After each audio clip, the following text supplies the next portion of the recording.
wabarakatuh. Can everyone hear me? Yes. Alhamdulillah, yes, clear. Alhamdulillah. Yeah, I think we can start.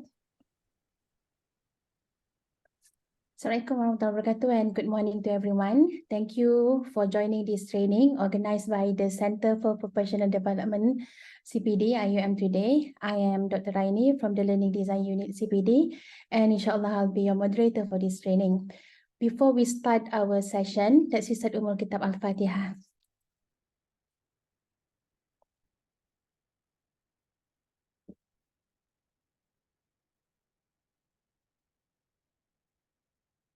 Alhamdulillah, today we are blessed with a speaker from University Utara Malaysia and she will give us a training on constructive approach in teaching and learning. The duration will be 3 hours via Zoom. First of all, let's welcome the Director of CPD, Prof. T.S. Dr. Mira Katiwi for her welcoming remarks. Prof, are you here?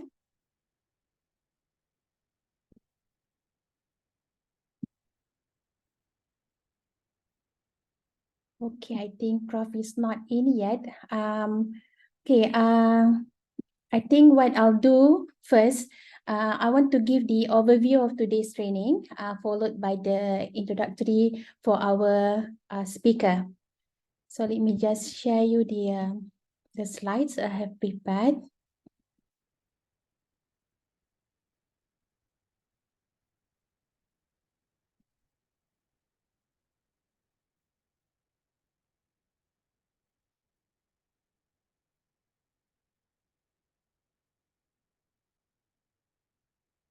Okay. Can everyone see the slides? Sorry, I keep asking because it's online. Yeah, we can see the slide. Yes. Alhamdulillah. Okay, let me just give you the overview of the today's training. Okay, the title is Constructive Approach in Teaching and Learning. The constructive approach to teaching and learning is based on the belief that learners can actively construct their knowledge through experiences, interactions, and reflections. This approach contrasts with the traditional teacher-centered approach in which learners are passive recipients of information.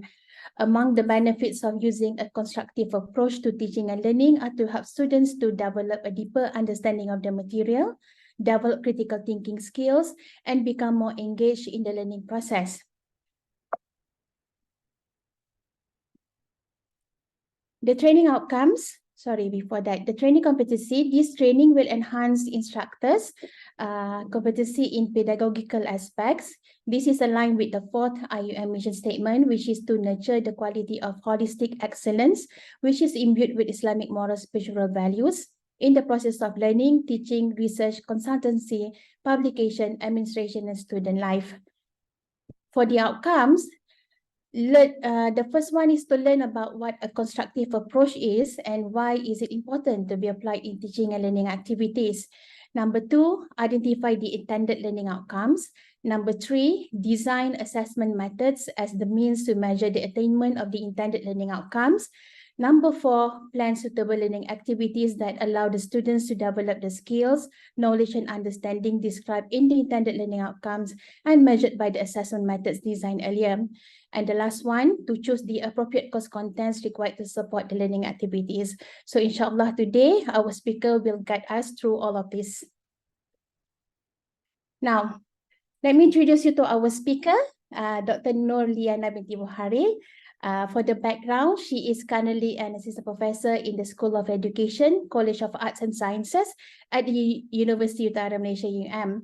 Her research focuses on issues on fairness in testing, technology integration in assessment, language testing and assessment, assessment design, validation, psychometric estimation, and understanding learners.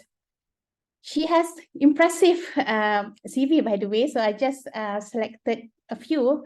For the academic qualifications, in 2017, she obtained PhD Education Research Methodology with a major in Educational Research Measurement and Evaluation from the University of North Carolina, USA.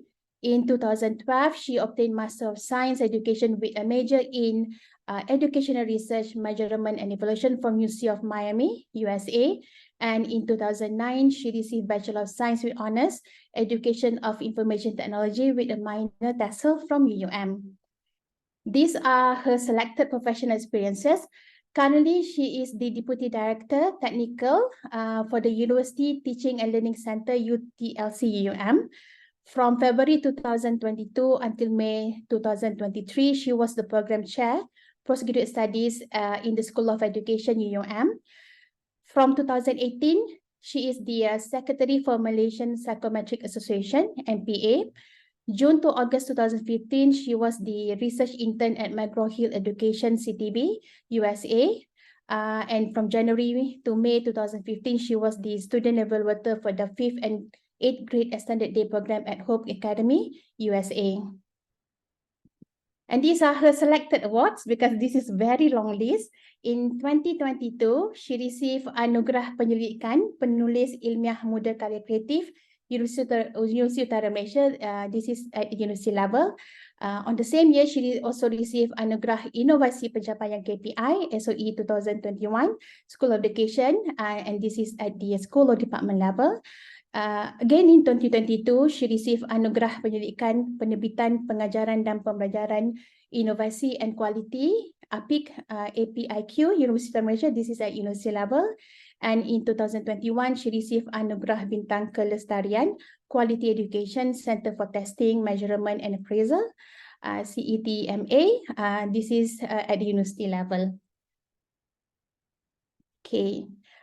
Before we proceed, let me just double check if Prof. Mira is already here. Yes, I am. I'm here. Yes. Okay, Prof. The floor is yours. Okay. All right. Thank you. So thank you, Dr. Raini, and thank you so much, CPD team, for preparing this session. Mashallah, it's Friday. It's a blessed day, and thank you so much to Dr. Nurliyana for being with us. I know it's a long preparations to be on this day, but we are so glad that it is eventually come to the day where we've been waiting to learn from you. So, and I would also like to thank everyone for participating in today's training. I'm very sure there will be a lot of things that you will learn, and hopefully not only that you will learn, but you will also be able to implement and improve the teaching and learning in your class, be that this semester or in semesters to come. Again, Jazakumullah khair to Dr. Raini, Sister Hilda, and the team from CPD, Dr. Nurliyana, and everyone. May Allah bless all of you, grant you barakah from the knowledge that you have gained, and I'm looking forward to learn from the session. Thank you again, Dr. Raini. The session is yours. Thank you. Thank you, Prof. Okay, let me just reshare you the screen just to highlight a few points. Basically, don't forget 3 CTD points will be awarded to those who fill in the IATN, recorded in Zoom attendance for a minimum of a certain duration, and to fill in the evaluation form within 24 hours. And inshallah, at the end of the training, please get ready for the photos to be taken at the end of the training. And then I need to remind you, as per request by Dr. Nurliyana, we will only share you the slides after the training, okay? So without further ado, please welcome Dr. Nurliyana binti Bukhari.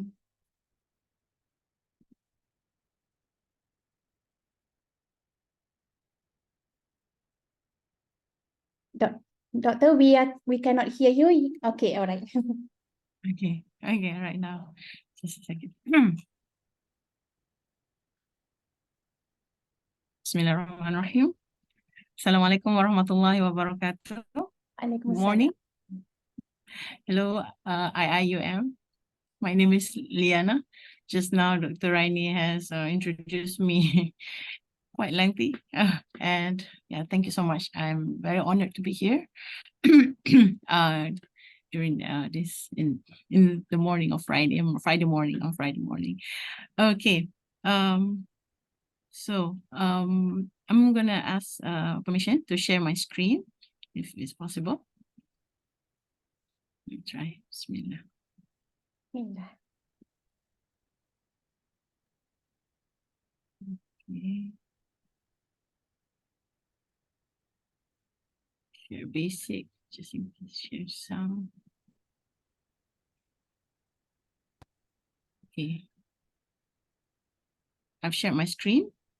I hope it's visible to everybody. Yes, Alhamdulillah. Okay. Okay. Let me just put it on a slideshow. There you go.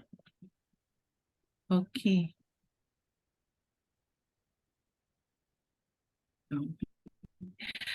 Okay. Again, okay. I'm just gonna go straight to the point.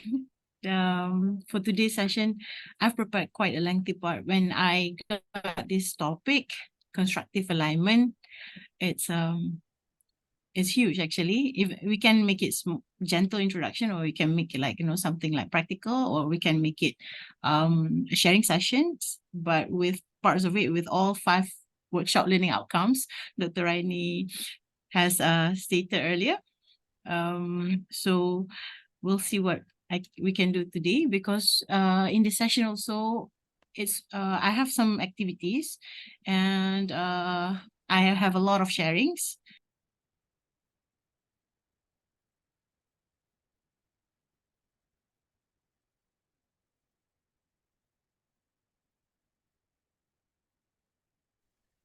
I got disconnected. I'm so sorry. It suddenly just went off. It's okay. Okay, so let me share back my screen. And this is making me nervous when suddenly the internet is acting up. I hope it should be good. Oh. I was trying to contact you just now when it happens. Okay. My screen is here. It's out, Yes. right? Yes. Okay. Yeah. So this is whatever. I'm not gonna touch on that anymore, because Dr. Raini has kind of like introduced me well. Just a little bit more is actually my niche, or my expertise actually is more on assessment, educational measurement and assessment. I'm teaching assessment courses for graduate level or postgraduate level, and also undergraduate level. I'm also teaching research method just throughout, for both masters and PhD at School of Education. And one topic is actually because my undergraduate was like in IT some sort, and suddenly, like, just last semester I was teaching like audio video development in education. So, but mostly it's all about assessment, and the expertise kind of like, when you teach assessment, you seem to teach like everything. Okay. Okay, so these are actually the workshop learning outcomes aligned with what Dr. Raina and CPDs has have proposed. And throughout this, actually, it's more like I mentioned earlier, it was like sharing what I've done in classes, and what my students did, because I'm in a teacher education program. So I'm actually, our program caters to future teachers, pre-service teachers, and we'll see how things go with, I was told that all of you come from different background, so I'll try to see whether, adopt and adapt where it's necessary, and it's possible. So I'm actually we start with a game if possible. This is from, if you notice, this is from actually 2021, but I think this activity is kind of like good to spark the mood, to warm up a little bit, and to give you, if you are not familiar with escape room, this is a time to be familiar with. And let's play. I'm gonna share this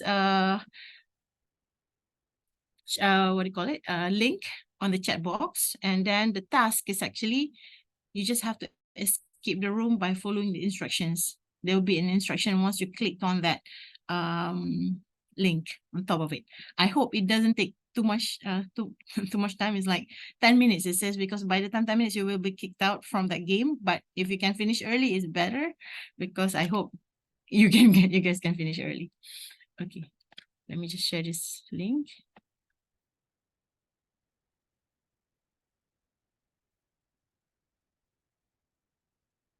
Chat. Okay. There you go.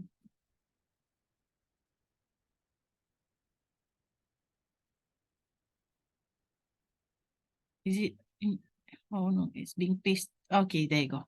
Bit.ly wow room. Did you manage to click on that link? It will actually bring you to a different page.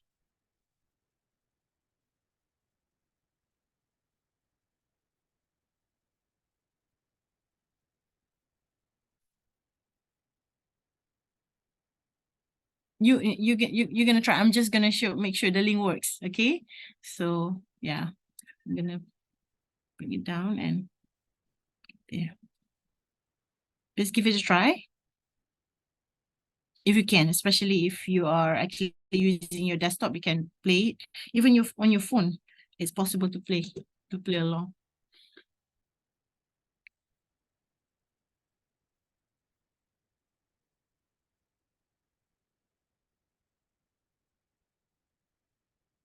Are you guys trying? Because it's so quiet in here, but I know I see Dr. Hanan, Dr. Raini, the rest, like, I'm not sure whether you are actually following through.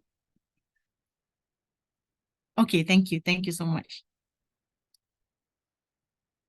Thank you, Dr. Azrin, Dr. Wan Norhana.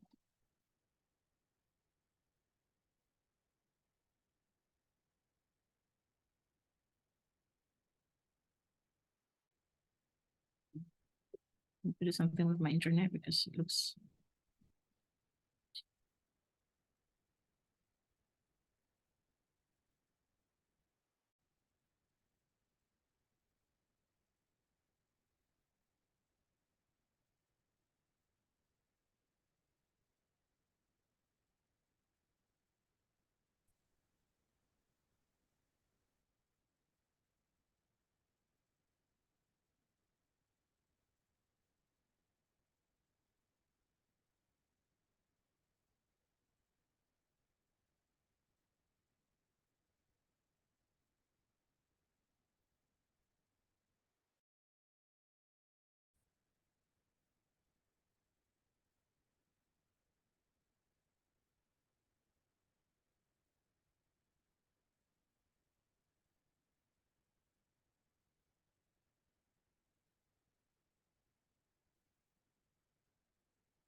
Yeah. You can.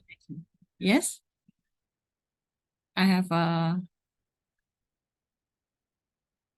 is there any question from the participants? I'm not playing. You can play on your at your own pace, because actually it's supposed to be like, individual play, but it's a virtual play. And I didn't even turn on the the sound because it has a sound there. And I don't know, maybe. Okay, somebody's on the chat. Escaped. Cannot play? Oh, you're the escape. Okay. Some have escaped. Yeah, okay, so means if somebody manages to escape, means is good. So let me. I'm just here.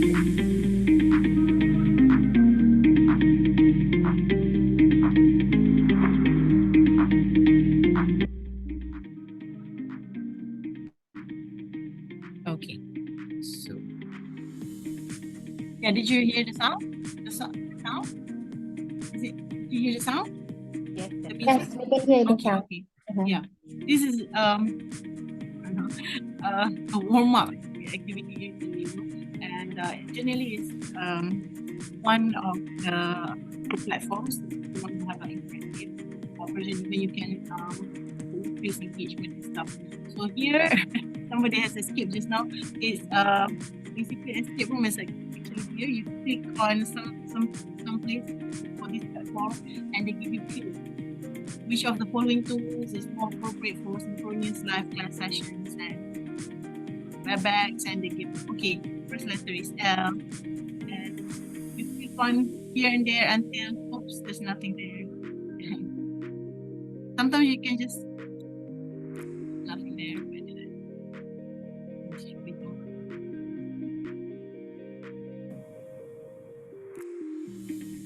I'm stuck. Where's the, okay, there you go. Solve this riddle to get the second letter. I'm the beginning of e-learning, the end of every space. I'm the beginning of an educator, the end of an active case, the end of active and case. What am I? So if you can just guess, it's the letter A, E.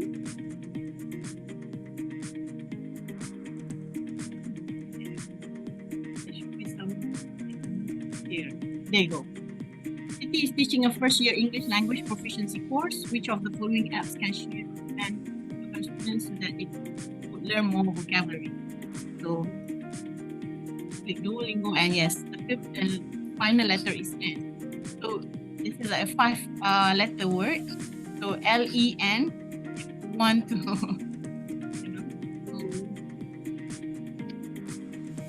to escape. It's actually, here and there you can get that part. So you can just submit and view score, and that's it. So congratulations for managers to escape. Thank you. Okay, I'm glad. Thank you for playing along. Okay. So we've played.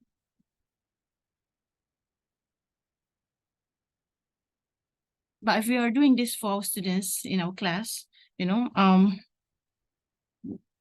no, how do you feel when you play this game? Have you ever played this before? Just the raise of hands or like emojis or something? Like how many have actually, explored generally? I'm just gonna turn off minimize my video and check. Not enough time to play. I see. Are you sure? Not there. You have 1 hour, 20 minutes, a lot of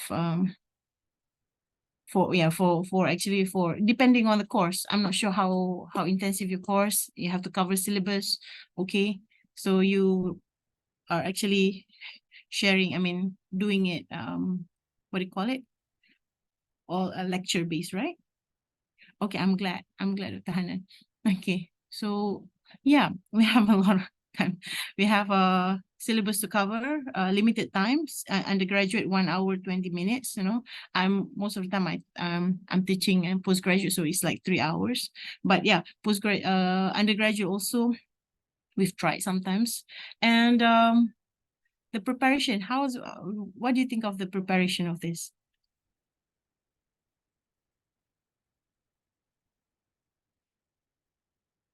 How long will it take? Never prepare. If you are about to prepare. Okay. So you were there during Mr. Chua's webinar. I'm glad. Okay. If in terms of the knowledge, we know that. Okay. So when we are introducing that game and the learners are actually trying to guess all those important concepts and stuff, or answering the right answers. So what do you call it? What knowledge? What type of knowledge that this game can capture? Yeah, we can prepare our the questions ourselves. We can decide what we want to put in there. Yeah, okay. For Dr. Nur Azli, maybe it's not that long. Okay. For what do you call it? If Dr. Suhaimi, do you think this one is like 10 minutes? We cannot put all the information in your course content in that game? Is it possible? at least the basic part, the remembering part, the lowest level of knowledge, maybe facts. Even actually when they can even apply, you can even ask questions like, about application level question so that they can escape. Tech problem at the lecture room. I see. Yeah, okay. Now I feel you because right now I'm having tech problem too, but I'm using my own data right now. Okay. So this is just a warm-up. Okay, and this is one of the activities that I think it's to spark interest, to engage, but what important knowledge that it can capture, it depends on the content that you put in that game. Okay, and this one, it was during COVID, when we first had COVID, when everything's online. And yeah, this is a great thing. I think I'm just going to replicate. Okay, so what is constructive alignment? Just now, Dr. Raina already shared the screen and stuff. It's actually when you align, it has to be constructive. And just take a look. Okay, like I told you earlier, I'm in the teaching education program for teacher education. So I cater a lot to pre-service teachers, and this is one of my students, and in his class, teaching the concept of tayammum, ablution. If there's no water, then there's ablution. And this is when he brought bricks. He brought a lot of other things, to his. It was like a 2-hour class. Sorry, because of the SBP. Sorry, 1.5 hours. Okay, because 90 minutes. Yep, 90 minutes. Yeah, 1.5 hours. So this is actually the class that he's teaching, and he's bringing all the activities to eventually teach the students the application of tayammum, okay, using different tayammum tools. So here, if we are talking about constructive, is actually how the students are actually building that experience, construct that experience from what they've learned, what they organize, and what they actually experience during the activity. And this is alignment is actually part of the curriculum, because when we talk about constructive alignment, we can approach it from the perspective of assessment and also curriculum. Yes, that's so. Yeah, everything is good. So that's what. Let me see. Okay. Let me see.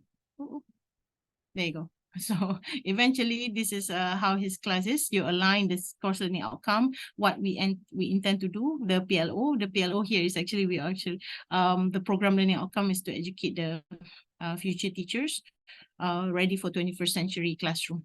And, even though it doesn't look like 21st century much with technologies, but here he brings all the important learning experience so students can construct the learning. So usually when you construct, you have to do some activities most of the time. Okay, this is just a preaching part. We know this. And yes, Dr.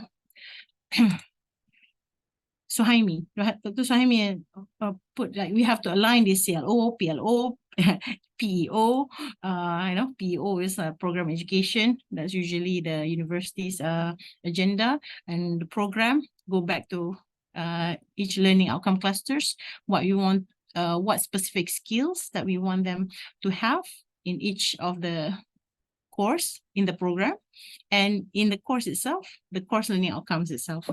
And yeah, alignment of what we want to achieve and how we are achieving it, what experiences do the students going to experience, and eventually how we are going to measure them through assessment and feedback.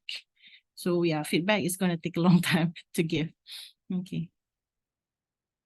Again, this is just a concept again, the how is actually boils down to Tyler, the rough Tyler. It's 1949 and we're still using it. Is what we want to achieve and the experiences we give to students and how we organize the experience and the activities and everything, and how can we determine whether we've achieved what we want to measure. Okay, and that's what makes us trying to to highlight in constructive alignment concept. Even if you say, okay, even in MOOC, now we are actually towards MOOC, with a massive open online courses, everything is designed with, and students maybe take the course at their own pace, finishing each of the intended learning outcomes and stuff. But again, whatever it is, even the systematic literature review said we have to start with the clear assessment throughout to ensure that we work toward the learning outcomes.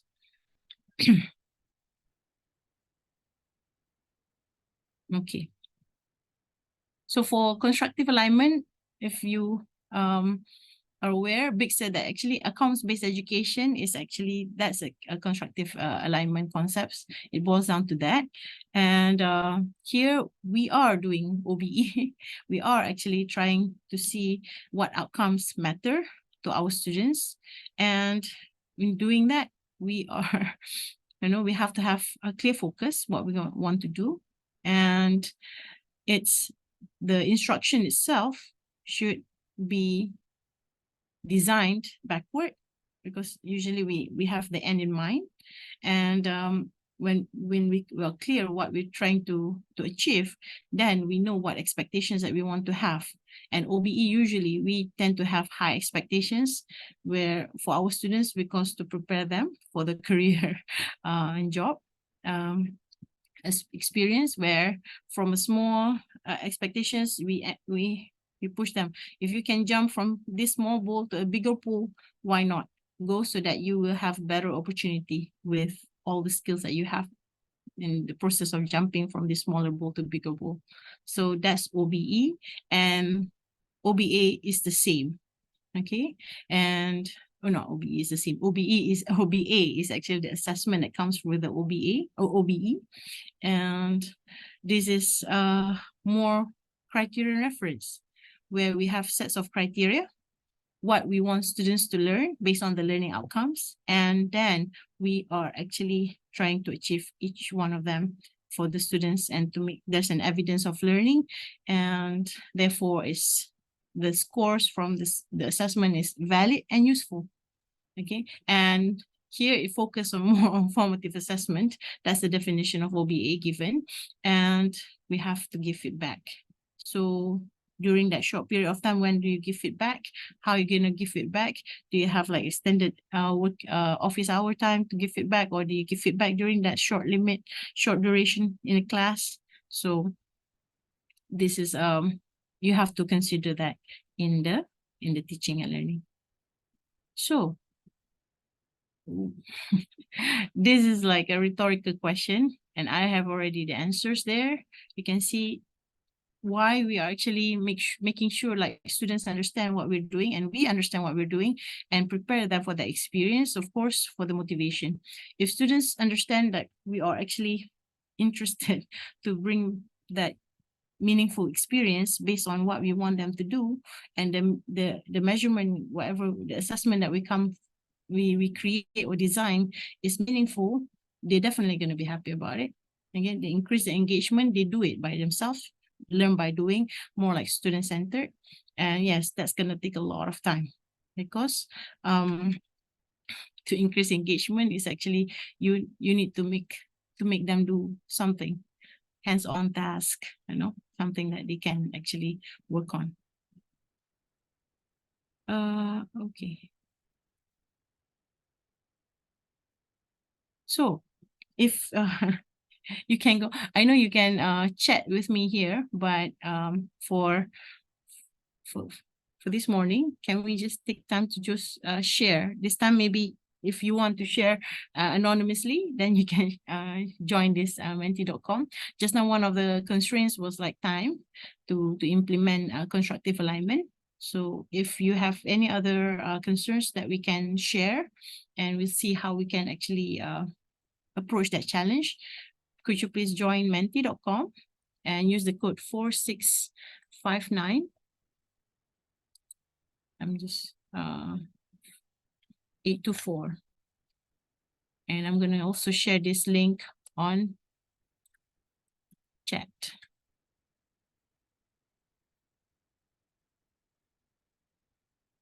There you go.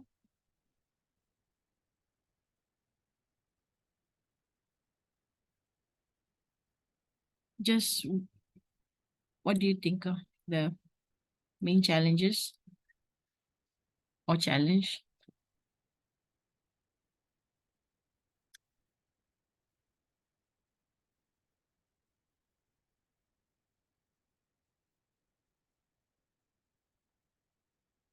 I'm receiving one response. Thank you so much for responding. Preparation. Yeah, right. You are. Exactly. Different students. Let me just make it big. Yeah, cool. Different students' personality, learning style. Some are kinesthetic, someone's wordy presentation, someone's more hands-on activities. Some don't want to speak, they prefer to write. Time to prepare. Learning style. Anything else? Assessing vague. Vague learning outcome statements. I'm sure you did not do that, write that learning outcomes, the vague one.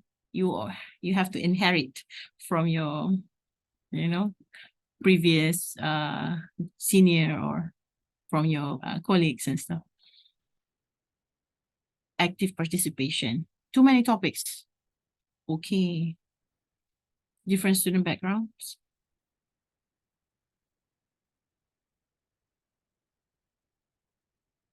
Yes, it's just a preference, right? Limited time to cover the syllabus is all about the preparation.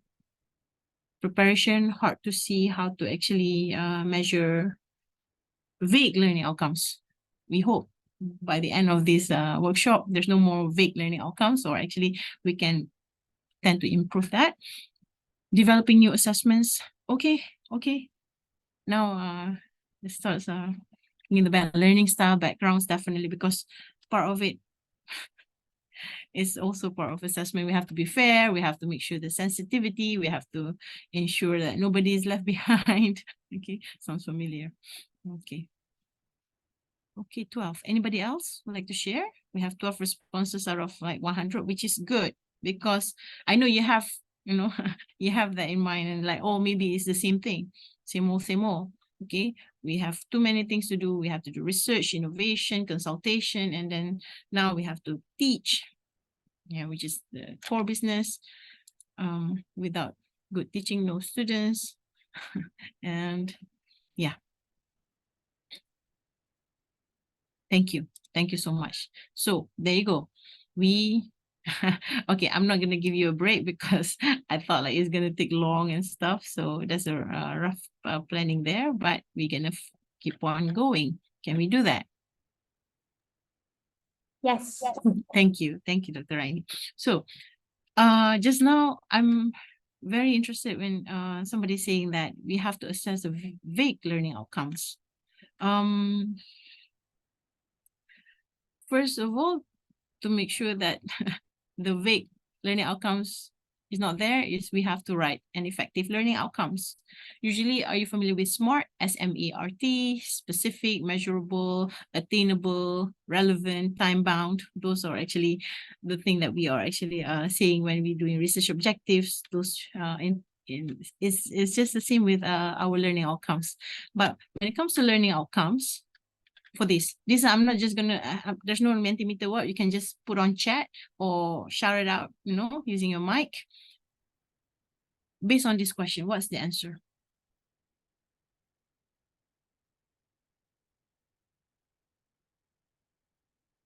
Okay,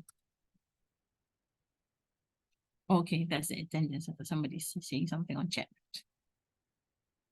Which of the following objectives represents an effective way to write a learning objective for the applying level? What is the answer? Okay. Oh, okay. So, yeah, not bad. So, Dr. Azniza, why don't you answer A?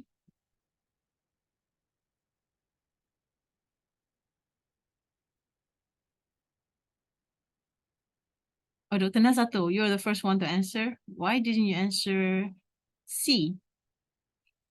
It looks kind of like cool, right?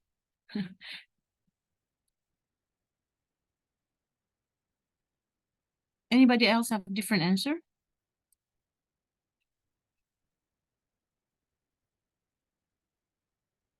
Okay, everybody's kind of like it's a consensus. We're reaching unanimously, reaching the consensus. So because the first one is like we have that verb, but is talking about is telling us to appreciate, and there are many ways on how we can appreciate the beauty. Okay, so it's somebody said on Mentimeter, it's vague. It's yeah, the keyword develop. Yes, because application, when we apply something, is actually we are actually asking our students to put that is whatever they learn in class in a new perspective, in a new context, solve different problems. So when they come up with a crisis management plan, they in class, it can either be for environmental crisis, technological issues. Here is actually ship experiencing engine failure, and those are actually the key point. B and D, Dr. Mazlina said B and D. This is interesting. You can, because those two, B and D, they definitely have like that verb, develop and identify. Because the C definitely is still a humanistic objective. Become aware, appreciate, know. Those are very abstract and very vague. B and D, they use definitely that kind of verb that we can somehow measure. We can definitely measure to develop something, to identify something. But when it comes to application, it's maybe the D not yet reach the level of applying, because they maybe at that part they just understand that factors and how that factors affect something is actually being applied in the development of crisis management. Do you agree? Quantifiable, yes. The writing of objectives, yes. B and D, this we can measure, we can quantify how to develop, how many plan, what plan, and then identify how many factors. Okay, are they like primary factors, or something that is actually coming along with the other primary factors. Okay, yes, okay, yeah. B is hot, high order application, and D is the we call it like it's actually reaching the analysis part. Okay, usually I will introduce like all this taxonomy first, but right now I'm just introducing the question to see where we are right now. So most of you are actually you got it right. Applying is actually the develop. Identify is quantifiable. That's a good way of writing learning outcomes, intended learning outcomes. We want this word identify. But for now, the question is asking the applying level, which is the third level, the C3, cognitive, in the cognitive domain. There you go. The cognitive learning domain, the cognitive domain from Bloom's taxonomy. Okay, we can see here level 3 is actually when we start using information in new situations, when we ask the students to develop that crisis plan. They have learned it maybe in a different context in class, and now they have to apply it in a different context, different situations to solve problems, and that's when they actually apply. And when the D just now was like, perhaps they still like explaining ideas, how many factors, what are the factors, why it what do you call it, why is actually causing harm and stuff.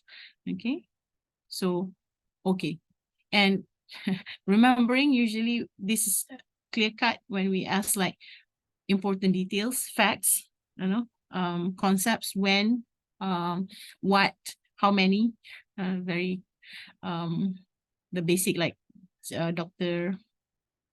Suhaimi said, it's like lower order thinking. And when you start going up to C3, some even argue like C3 is actually hot just now, or we can go like analyzing, evaluating, and creating when they start actually doing something higher order thinking. Okay, when they start producing something new, then it's actually above and beyond everything. Use everything here to create, to produce something new or innovation. And these are actually the, some kind fun taxonomy wheel, we call it. Okay, and I hope it will be useful for you. For this.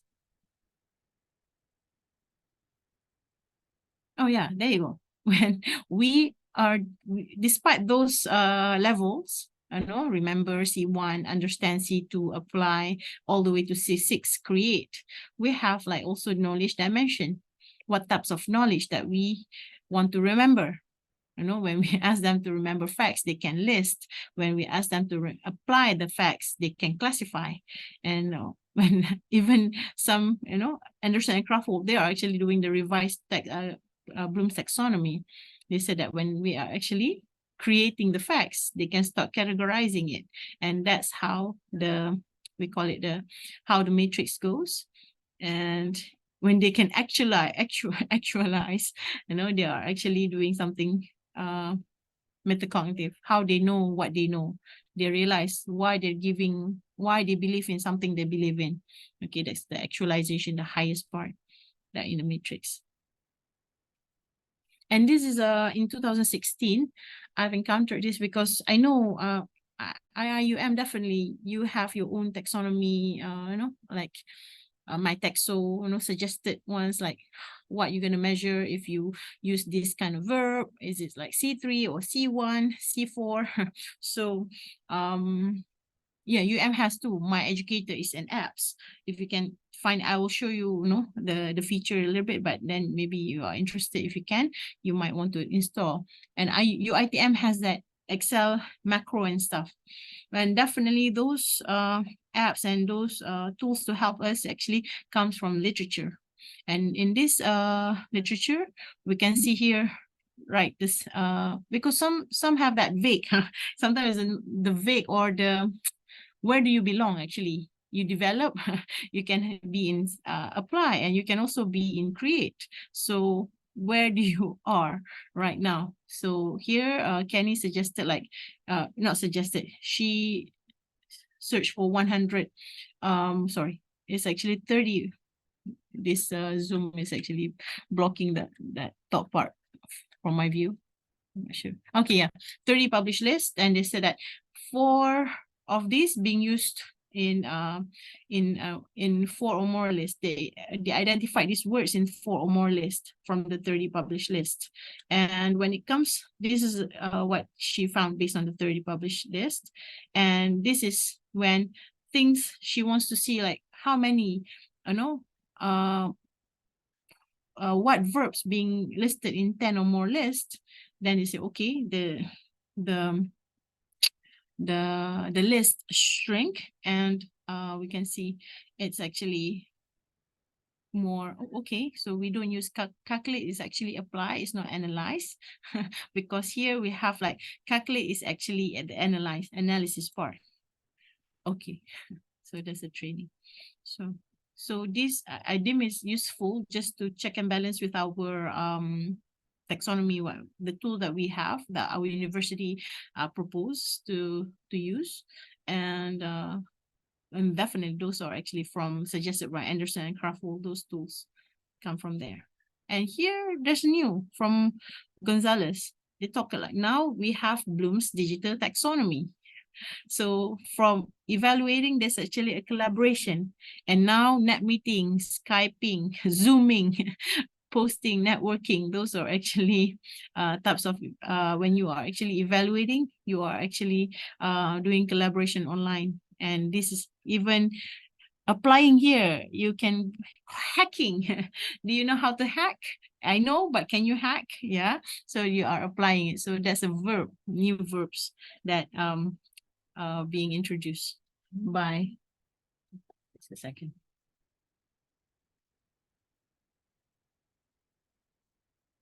Okay. So again, this is just list and stuff. I'll share with you, no problem. But that's a cognitive part. So our national education philosophy applies to all levels, you know, from kindergarten, pre-K to all the way to tertiary level. So we want somebody who's holistic, not only cognitive part. So we therefore our ministry like come up with this Malaysian qualification framework where just now Dr. Suhaimi again mentioned this is all constructive alignment when you start aligning this, or you know, to meet what the stakeholders, what the nation wants, somebody holistic, you know, industries, what do they want, you know, the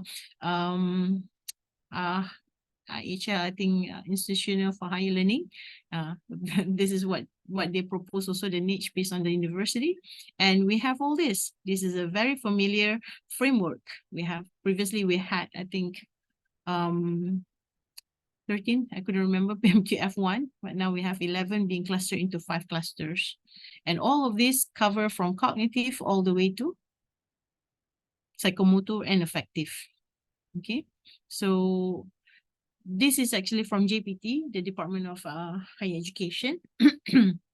This is, again, there's a disclaimer there, if you notice an asterisk, like dominant learning domain. What we want actually our students to know when we claim them, you know, we are actually, our course proposed to tap on knowledge and understanding. So covers primarily, mainly the cognitive level. Okay, and then again, cognitive skills. And here, when you start to, you know, do the something that practical, and you have to deal with human, deal with people, do a lot of tasks, you know, all this kind of learning outcome domain being tapped is actually more holistic. Okay, so in your course, do you know what is your what do you want to measure? What is your outcome? Do you want to tap more on the cognitive part, or you want to have something holistic? There's no right answer. You can even have all cognitive domain, because the course really needs students to use their heads and minds and all the concepts and theories and apply. Nothing else. No emotions needed. No psychomotor or you know, no practical skills are needed at this point. Insan sejahtera means somebody who has good well-being. So what do you want? So sejahtera. Again, I remember joining Tan Sri Zul, right? I think from USIM. He said sejahtera is a multi-dimensional aspect. So sejahtera. So what's the which part do you want to cover in your course, that to show that is actually towards that sejahtera, the well-being, the how do we translate sejahtera?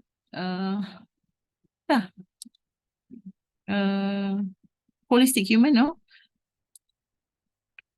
Say human, well, Jerry, yeah, Jerry just now, our national education said jasmani, emosi, rohani, intellect, all those psychomotor intellects. Okay, Jerry Shah, jasmani, emosi, rohani, intellect, Shah, sejahtera. HA, what does H and A stand for? Did I get it right? S is actually sejahtera or social? Dr. Mahyudi and Dr. Suhaimi. Okay, so again, this is dominant learning, and you can also expand. Some people said, okay, digital skills can be, I'm from the School of Communication, computer. I don't, my computer skill is actually cognitive, something. I see. Prof. Mahyudi, okay. Thank you for, happy to know you, Prof. Okay, so the sejahtera parts that come from the Jerry part, and here in our educational learning domains, we have 3 what do you call it, 3 domains with different levels and stuff. And this is actually to classify what we want based on the complexity and how specific we want to achieve each level. There you go. And that's my educator from UUM, my educator. If you can install it, I hope you can, because it's like, it's similar. It gives you, you tell the verb, if you have like, you know, what verb is this is the verb and what level it should appropriately measure, and it gives you kind of like explanations on examples on how to measure them. Okay, so there you go. For example, if this is when you download it, I'm not trying to ask you to install it right now. You can install it later. I just want to tell you what we have here.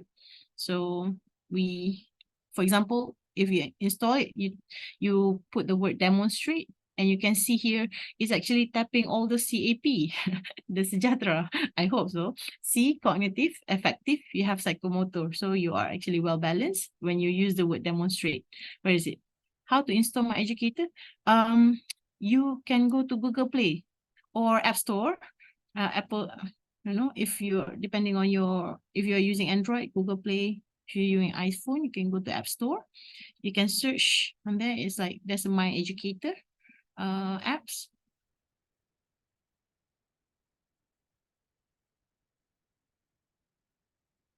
Do you want to do right now?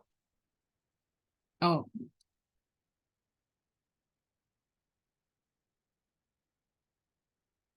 One LO measures all CAP at the same time. Great question. I know, okay. This is the disclaimer again. First of all, before I answer that, Dr. Shamsuddin, what does IIUM suggest? Because sometimes it's not about whether it can or cannot, like what's being suggested as practical in terms of our institution. Because I know MQA or not MQA, I think is this is to make your life more practical. It's like good to have one LO, to have one domain. But for me, I said if it's supposed to measure all three, you can. If you said the demonstration is actually covering the cognitive part, affective part, and the psychomotor part, why not? But you have to show the evidence of the criteria or the attributes. Which part is the C, which part is the A, which part is the psychomotor. And usually it's actually explicit in your scoring procedure, which is rubric, your tools, your checklist, your even answer scheme. You have to show whether these all CAPs are there and based on the LOC that you want. I hope we have that part that I can show. Because sometimes I put my slides based on whatever required. So we'll see. But the answer is yes. But again, a lot of buts. It's just suggested here. If you can stick to one. If you can, that's that's a disclaimer. To maintain sanity, you choose the dominant. You want to be holistic. You want to tap C, you want to tap A, you want to tap P. But can you show that you are doing what you're doing on paper based on your syllabus that you plan? Did you manage to execute it and put it into activities, experiences, and measure them and show that you are really measuring them? Can you do that? So if you can, yes, that's a yes. Have you come across soalan that combine all? I think I did. Mine is all, but previously I did for all CAP, especially when teacher education. We debated last time during curriculum review. Micro teach something like you have to show that you have to teach. You have to do teaching practice. So that part is actually we use the word demonstrate, the ability to teach. That is actually towards student-centered learning and consider different students' background and stuff. So the words was demonstrate. And that's when we argue like demonstrate and the LOC was practical skills. And here, if we use practical skills, is actually for psychomotor. That's the dominant, the suggested one. So better use this one, psychomotor, and leave all those affective and cognitive, because they said this is when you execute. The cognitive part is the lesson plan. But then when there's another school of thought comes, like we talk about, where, yeah, when they want to do it, the practice, they still have to integrate everything, and they have to consider the affections too, the emotions. They have to make sure the teachers are empathetic, the teachers are aware of what's going on, and then put this perspective to the students, the values and stuff. So yeah, we ended up with a CAP for that particular course for teaching method. Actually, teaching method. Teaching method. Oh, interesting. Thank you, Doctor. Thank you. I'm sorry, I cannot see who's speaking, but thank you for asking. But mostly we'll follow the suggested one LOC, one domain, one CLO. Because I'm Raini, by the way. Oh, okay, yeah. Now it shows that, Dr. Raini. Yeah. Because the advice that we get, one each, because that one will be easily measurable. Yep. That's the argument. Be practical. Do not be over ambitious. That's the advice, which is not wrong. Yeah. Thank you, Jerry. Doctor. Thank you. Okay, thank you, Dr. Suhaimi. Jerry has hamba Allah alam sekitar. Yeah, now it's ESG and stuff, environmental, social governance. Yeah, very related. And that's what we've been doing, supposedly as Muslims. Thank you very much, Dr. Suhaimi and Prof. Mahudi. This is I'm learning something. Jerry has. I'm gonna drink water a little bit, please. Bismillah. Okay.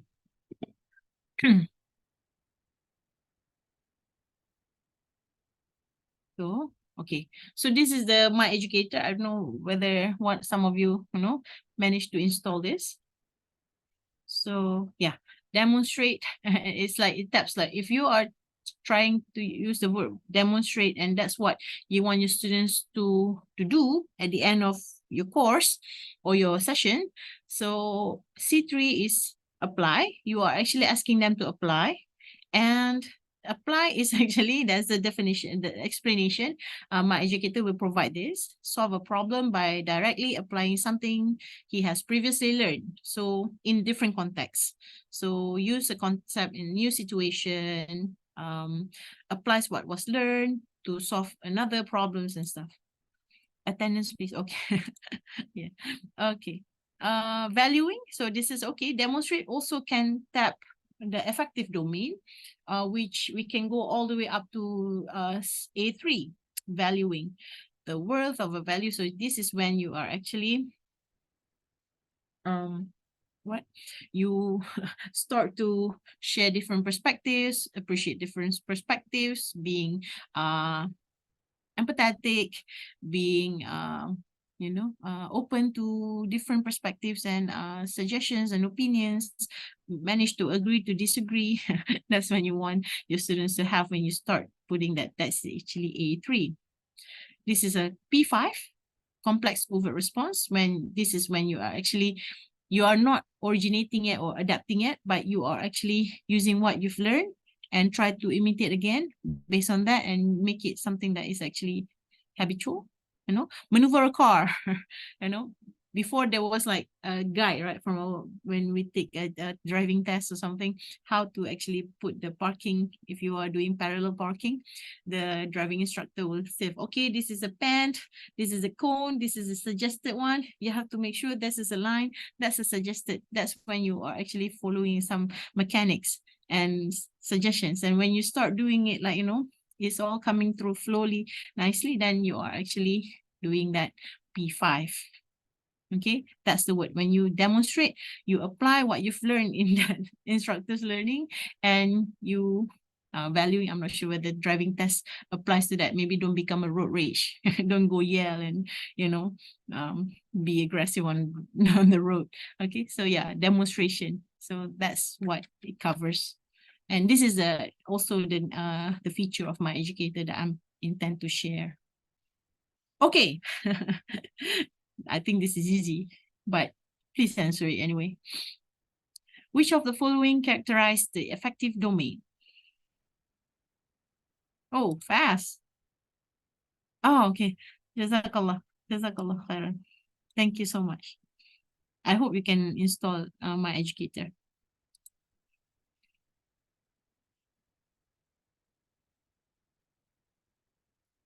So, okay. B. Oh, B. Okay, this is affective, doctor. Affective more towards emotions, towards values, towards being together. Okay, maybe, yeah. So yes, it is more towards A. B is okay, what is B? Dr. Sahimi, I know perhaps this is just a quick response, maybe did not manage to read throughout. So what is B? B is definitely not effective. So what is B? What B measures? Cognitive, yes, thank you. So I know that something was happened when you type that. Okay, so involves the development of learners' mental abilities. Yeah, when this is more focusing on cognitive, when we say that this is actually has been the primary focus of most traditional education. We still want exams. We still want UPSR. We also want the classroom assessment that covers hopefully the psychomotor and affective part, for example. Okay. Okay. Thank you. Okay. Development of skills require practice. What about C? C. Yeah, C is actually psychomotor. Okay, yeah. And D?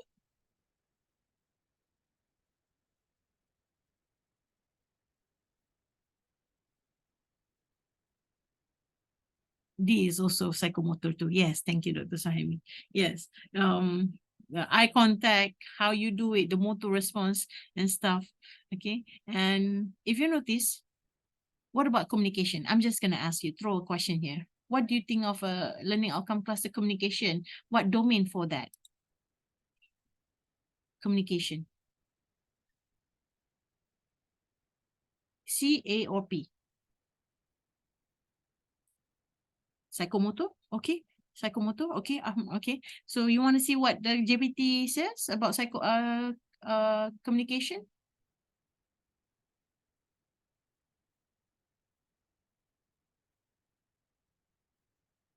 Is an effective skill. That's what they suggest. Okay, although yes, many, if we do curriculum review or school meeting, we definitely arguing on that. Communication has to be something psychomotor. You have to use your voice, lontaran suara, your eye contacts, your expressions, and to show, and of course, effective, yeah, should be there. You have to be vigilant of what you say, make sure, you see the vibes, the mood and stuff. You set the tone. If you are persuasive, how it should be, how it should not be. Okay, so that's what the dominant being said by JPT. But again, many professors in my school also think that communication skills can also tap psychomotor. So that's when the khilaf or the vagueness or the disagreement. Yeah, but again, GPT said there's a disclaimer here. You can depends if you think that communication covers I'm gonna get the Dr. Ahmad. If you think communication has those kind of elements and students need to highlight those, yes, put it, make sure it's visible or in your rubrics or scoring procedure. Okay, that you are actually measuring effective and also psychomotor. Okay, now I'm going to answer Dr. Ahmad Rawiyani. CLO that has more than 2 action verbs, such as identify and explain. Okay. I like this question, Doctor. Big sometimes said, yes, you can have. If you want to do identify and communicate, identify and present. Yes, Big say up to 2 big sentence, the John Biggs, right, for the constructive alignment, the one who's actually the proponent of the constructive alignment. He says 2, you can. You want them to identify and communicate. But I'm not sure whether your system, because we have system too, right? OBE comes with system at UUM. We have to choose the best one, you know, because yeah, that's also being kind of like idea, like to see like, okay, no, we can only decide C or one or two, you know, like right now you want identify and explain. Yes, you can, because up to two, that's big say. Okay. But mostly, like I said, there's a concept, there's a principle, there's a how they tend to make it practical, how to make it easier for you to help to assess or to measure. That's my thoughts, and I will try find the exact clause from Biggs, because that's from Biggs. My thoughts on a particular verb can actually be used to assess different level of C. One level per verb.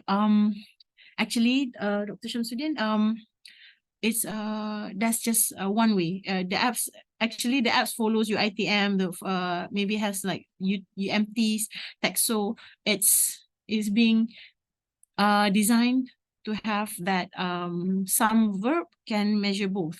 This is just one example when I use the word demonstrate. But again, just now I showed you Kenny. Yeah, here you go. When I hope it's not too small.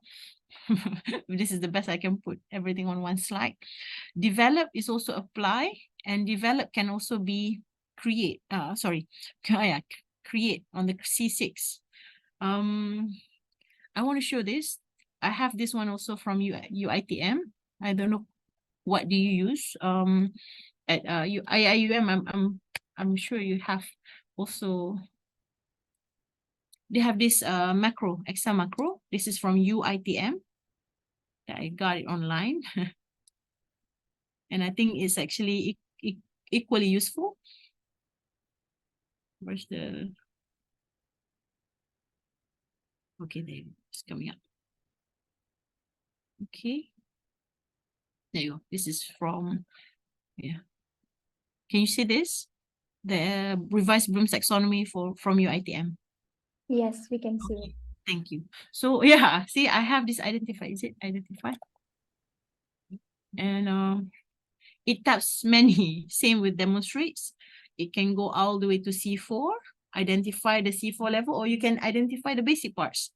This is a blue sky, this is the yellow car, something like that. So that's C1, and then you have also, it can also measure A4, and if you want to make it very basic or very low level affection, it's like receiving phenomena, you're alert what's going on and stuff, and you are you know, you can have show that you are actually aware that you are understanding something. And P1 is a perception. So yes, one verb can actually tap several several domains. Okay. Yeah, and I like to use both this one and also my educator, because my educator gives the examples. This one helps you, and even you can even you Google this, you can find, but if you cannot, just let me know. Okay, so C1, yeah, it can suggest what verbs, same like Kenny just now. Sometimes the word calculate though, calculate, here is the C4. Last time I did talk sharing at UMT, we talk about calculation. When you calculation here, it says it's C4. Yes, in Kenny, if 4 resources mentioned that, yes, calculate is for analysis, you can calculate when you actually take all the bits and pieces of information and put them together in perspective, and that's when you analyze. But most of the time, the calculation questions, most of the time, I'm not saying that is, you know, it's definitely way to go. The calculation is actually all the way up to application only, because they use the formula, they use the information and the formula, and they put it back in a the new situation, they put it back in the formula. So usually it goes to apply. Okay, but in my educator as well, it says it is actually analysis when you are analyzing. C4 when you use calculate. Okay, that's when the subjectivity holds, and that's why I would like to bring to your attention to this article, that it actually some publish list of teaching and learning resources use different verbs for different domains. And yeah, some even put here, if you see like for identify, inform, for or more list, calculate is definitely in analysis, analyze. Yeah, there you go. Yeah, calculate here. But then when it boils down to 10, calculate is no longer in analyze, calculate is in apply. So again, your justification, your rubric, your scoring procedure can show what you're doing, and your activities too. Which one you plan to tap? You want them to apply just new information?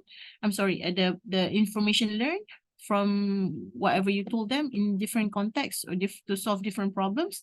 That's application. But when you analyze, just come with the interpretation. You take all the bits and pieces of information, you put them together, you start comparing and contrasting. Yes, that's when you actually analyze.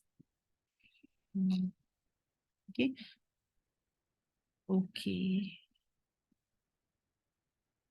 Okay, so just now we did this. And yeah, to answer for the vague, the challenges is like, it's hard to write. This is suggested from Kubizin and Boric. I hope that I pronounce the names right. Basic Educational Testing and Measurement textbook. Checklist. Have I avoided unobservable?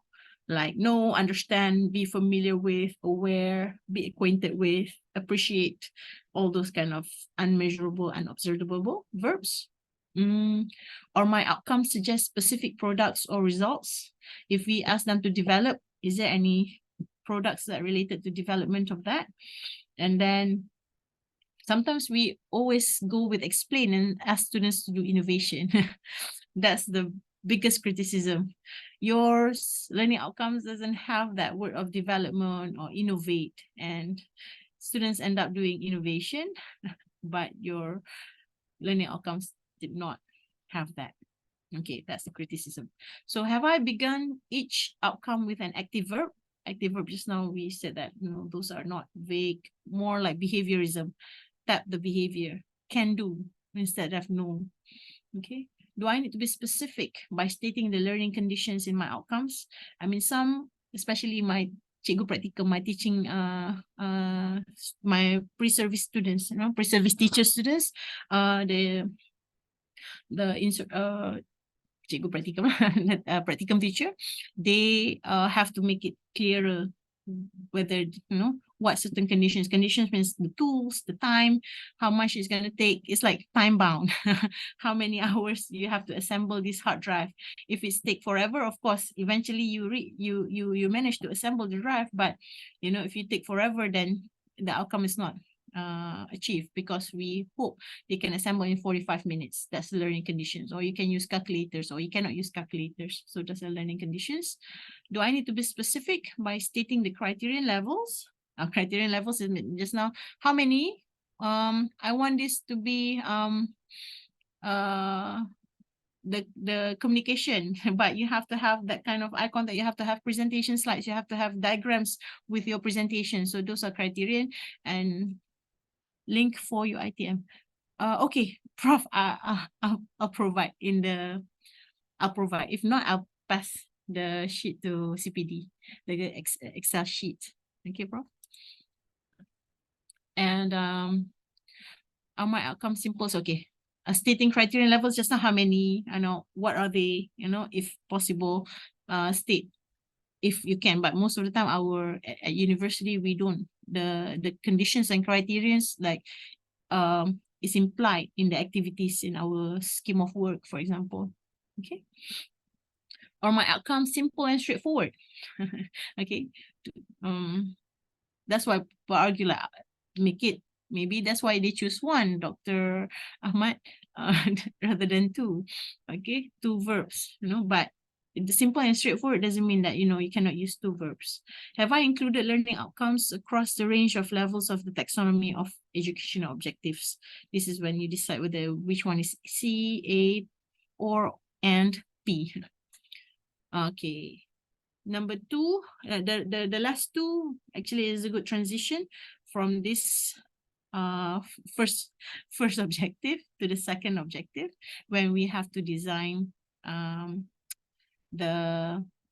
fit the aims and the content of the lesson, the activity itself, and then observable and measurable. Now the assessment comes into play. By the way, this is the second learning objectives. Do you want to take a break?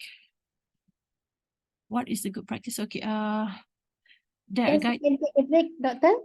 Okay, yes, Dr. Ahmad Rawyani, I'll get to that question after we break. We come back from break. How many minutes? 5 minutes is good. At least toilet break. It's up to you. Yes, okay, inshallah. Okay, we try take 5, or some people like 7. Okay, 10, 27. So then we'll be back. Thank you so much. Okay. Thank you, Doctor.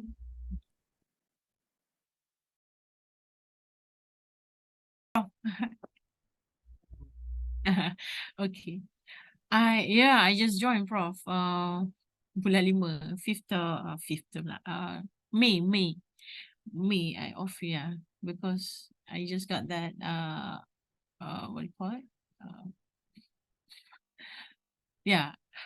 I got that deputy director post in May.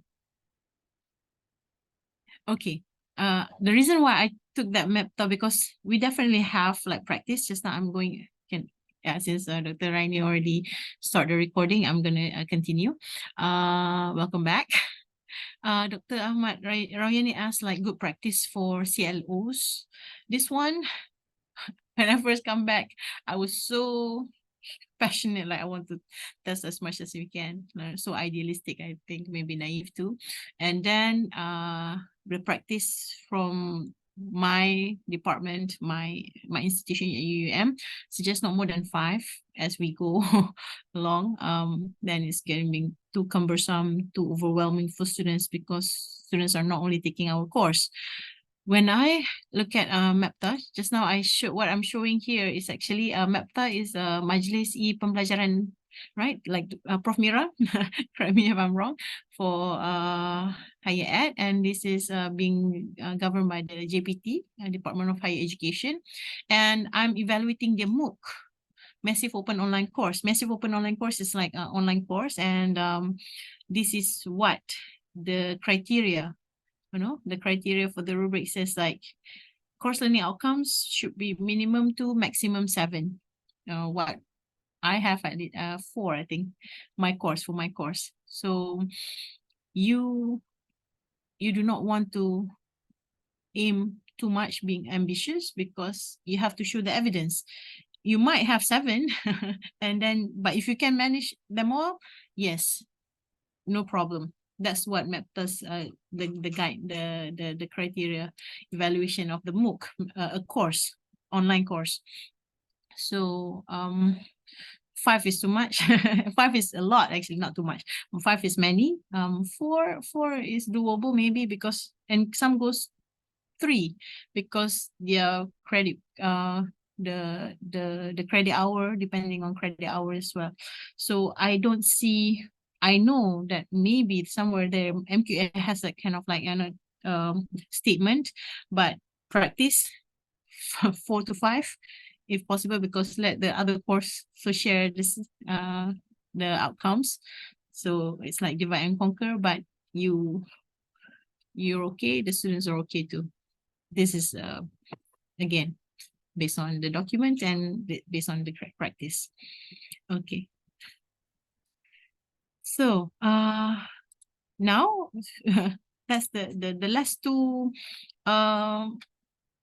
kind of like steps, or like checklists, bring us nicely to the 3 and the 4. This one I'm trying to put them together, not separately, because I think they should go hand in hand, because actually the number 1 also, because that's the constructive alignment, is actually 3 main components should live together happily and actually support each other, align back to each other, align back to the objective. So the teaching and learning and the feedback and assessment, I deem them as foundations. So yeah, we design assessment and plan the activities. Now I'm sharing what I'm doing. This is the last semester. I was teaching audio video development, and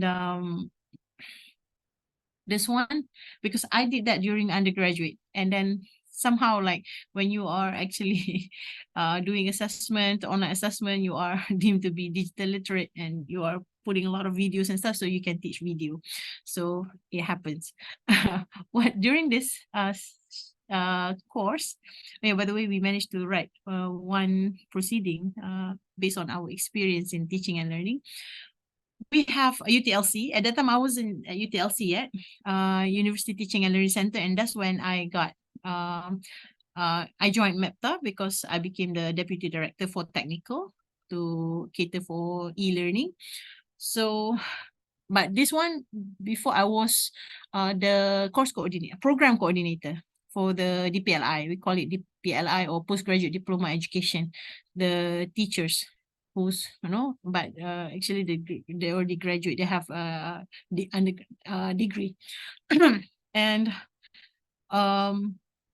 when I did this, I wasn't I wasn't in UTLC yet. So what I did is I actually approached them, the team at the UTLC actually approached the director through the director and say, I'm teaching this course and we have this UTLC, University Teaching and Learning.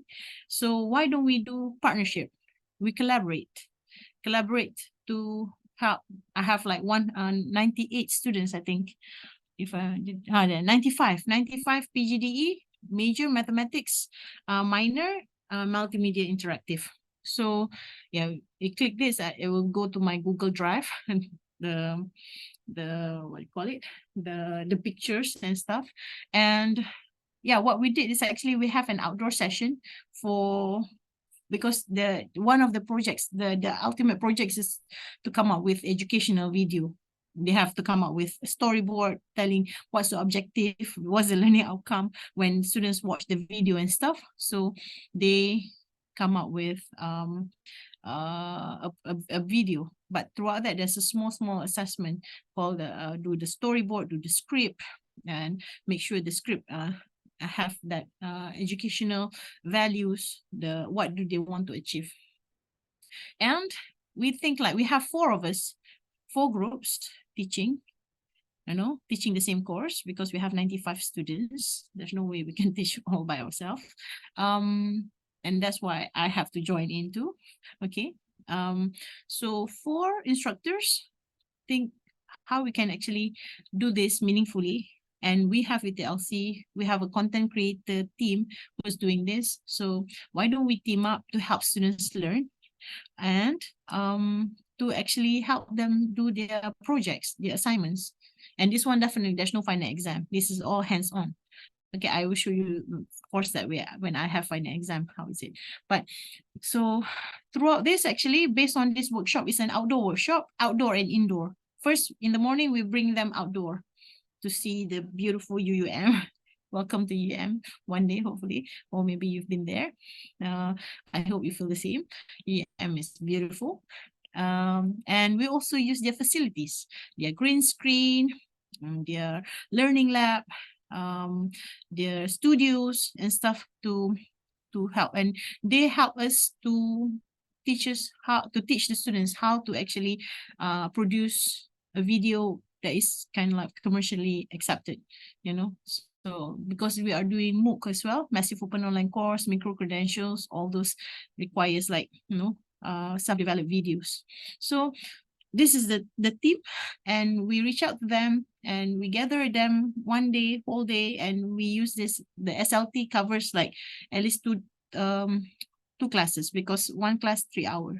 So yeah, and throughout that, after that, we ask them to do reflections of their what do you call of their and show of their thoughts and stuff. Do I have it here? It should be here. Oh yeah, this is the playlist on YouTube. If you can see, we have like, I'm just compiling group C and D because later on we decide to write a proceeding paper and we choose two groups, collaborate and write about it. And here we have like Datuk Bahaman. They are doing Datuk Bahaman. These are the top parts, mostly like science, microorganism, and the mold and the bread, okay, blood donations and stuff, and all the way until something that is content based. So this is the playlist that we have, and they did one thing after that event. You saw the pictures. I'm not showing all the Google Drive later. Yeah, this is the video reflection that they did. And yeah, this is what only 4 did because, you know, for my class, because I have another class, the group C, the group D. So they also did video reflection. Hai, Assalamualaikum. Thank you for thank you Dr. Dan kini saya belajar banyak benda lah. Antaranya shooting yang betul, editing yang betul, macam mana nak produce, macam mana nak produce sound, dan macam mana nak tegak kamera, macam mana nak remove. Assalamualaikum. Heavy. Apa yang saya dapat dalam ini ialah kemahiran barulah dalam video, dalam audio yang betul dalam satu video tu kan. Dia orang. So you got the idea, is echoing, and based on that, they produced this one. This is the end product. But throughout this, actually before that, they have like several what do you call it? Smaller assignments, and this is the constructive alignment for one assignment. This is create suitable audio and video teaching materials. That's the course learning outcomes. And for this, we have 3 learning outcome clusters: digital skills, entrepreneurship, communication skills. Okay, but we have create here. So because we think that this LOCs, because wisely, 1 CLO, 1 LOC. That's what is being suggested. Okay, but here in our course, we say that okay, we have this CLO, and these are the outcome clusters that we aim to for our students to have. And the teaching approaches, we did partnership in learning with the UTLC, experiential and student-centered learning, practical and hands-on activities. Okay, and when they do the experience, that's where they do the reflection. And here the assessment is actually 40% for this. And for how is it? Okay, this is so tiny, and but the point here, what I want you to see is actually all these LOCs being measured in this I call it rating scale because we have like 1 to 5. The subjectivity here, 1 from being poor and 5 is excellent. And these are the criteria. The purpose of the video, this is digital skills, when we want to tap the editing video, audio quality, creativity. Entrepreneur skills is like whether this is unique, potential for commercializations. They can even do something, you know, means people want to watch and gain some views on YouTube, for example. Okay, impact to the society. And then we have that LOC communication, justification, because they have to present, they have to show the engagement, what the audience think about their videos, how they expressive, what went well, what went wrong. So they did the reflection in there. So here, if you people want to argue, this is actually effective most of the thing, most of the time in this communication. Okay, so I have chats here. What was your verb? Bergema. Okay, yeah, the verb was create, Prof. And yeah, just now bergema. Saya pun dengar bergema. I don't know, because the Zoom, I think something I did not put enhance for video quality perhaps. But the idea is that you get that the video reflection also video, and you can write a written reflection and stuff. That's the activity. the video reflection is not graded. That's why not many people submit. But at least people are there, and we also did some kind of like we regroup and say what you've learned. Is it useful? Yes. Do we have that kind of verbal communication during the class and after the session? Okay, and four or five people submitted the video reflection. That's just the activity. So yeah, that's one, and that's the power. Like, we have to decide, but we work together. Four of us were there. See, Dr. Surendran was there at the back there. That's me, because I was also the program coordinator, and this is Dr. Siti Nazwa here, one of the authors. And the rest these are all the UTLC team members. At that time, I was not yet in UTLC. So, yeah, this is overall description, but I have to agree. Argue. Some people might argue too, because yeah, this look like a fun hands-on class. Yes, I agree, because in my assessment class to do this, yeah, it's hard to finish the syllabus. Okay, so speaking about something that is not hands-on or more cognitive intense, group-based assessment. Yes, Prof, because they are doing group work, and yeah, they are actually acting, they are editing, they are doing this, but for the students. Sometimes some groups even come up with Datuk Bahaman's history, some even do integers, some even science, some even do something with more values, don't be anak derhaka, ungrateful son, or the importance of the danger of fitnah. They are something, but it always relate to their syllabus, which is the document standard curriculum and pentaksiran, the SKP. This is for teachers to use in school. So all aligns. We have to make sure that. Okay.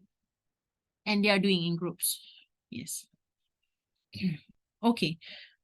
This one is okay. And to do this, it requires planning. And just now, I just show one assignment and how I try to constructively align. And it needs collaboration with the instructors too, because many of us, and we sit together, we come up with this program so-called within the class session. So, but this is one example from a different university. And what do you notice?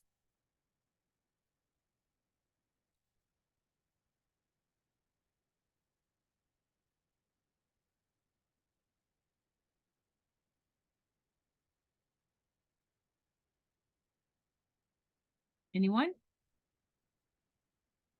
What about the learning domain? Look at the learning domain. Yeah, Dr. Ahmad Rahyani. This course, he said, or the instructors say, I want to cover only cognitive because this is organic chemistry. Oh yeah, I covered the university and the faculty that I forgot to show the course name. This is organic chemistry in one of the universities, our public university, and this is how they design their assessment, the plan. What do they want to do? And if you notice, we have quiz, and after that they have a test, and then they have an exam. So they think it's important, and that's what they go with it. And here, by the way, PLO3 for them is actually cognitive skills. It's just the other way around, but they already identify, or they already state what it is. So yeah, no lab for that. Lab, there you go. Lab report, no lab report for this course, for this based on this. Maybe this is I do not want to move this. I forgot to show the important information, how many credits and stuff, the course code, or at least, see whether it's what paper, 4,000 or 1,000. But here they decide not to have even tutorial, just discussion and lecture. And if the owner or the experts say that's how they want to do it and they justify it, they have all this clear plan, I won't say that it's wrong, but it's not holistic. That's sad. Yeah, process. That's sad because they just want to cover. But for me, maybe because the other courses in that program caters to the P&As more. So this course, they just want to cover cognitive, which is again, the holistic part is not there. Prof. Mayudi, for assessment people, I have like assessment people and idealistic educator. Assessment, one dimension is good. Cognitive only is okay. So I have to be political in this case, like this is okay. But Prof. Mira is not wrong as well, because it said there's no element of communication and stuff, because if in our argument, like, you know, we can include, you know, at least some kind of psychomotor part, the lab and stuff. You know, at least discuss the use of chemistry, organic chemistry to the larger population, you know. But right now I'm showing you what they have planned. And for me, it's okay. Though not holistic. And that's mine. Assessment in learning. Okay, somebody say something in chat. They don't promote chemistry with the chemistry class. True, prof. Okay.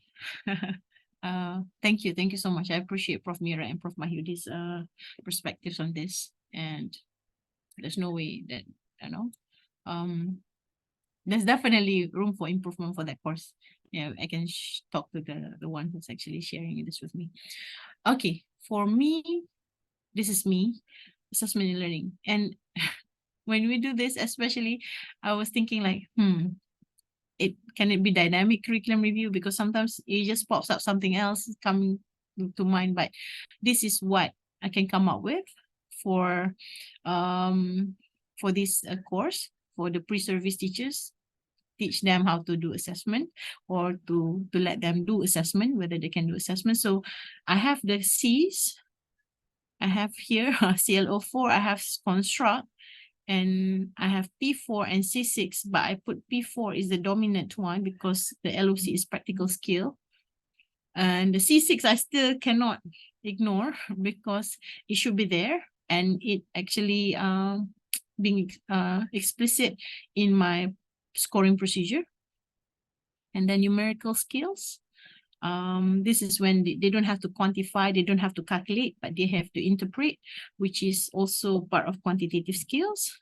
Yeah, and this is when the interpretation is at the level of C5, when they actually come up, analyze whether the one assessment or a question is good or poorly written, and then how to revise, what they can do to improve, what solution they can provide. So yeah, they have to provide that kind of interpretation. And it's not only that, also is being covered in final exam, because they have to do the kind of interpretation in final exam.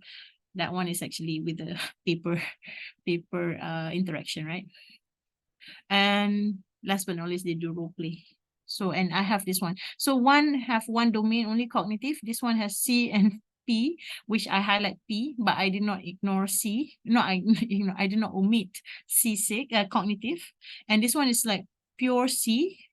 And then last one is actually the A, ethics and professionalism. But still, when they do role play, sometimes the reason why I put C5, role play, they can go crazy. Like they forgot to bring back to the concepts that they've learned in assessment.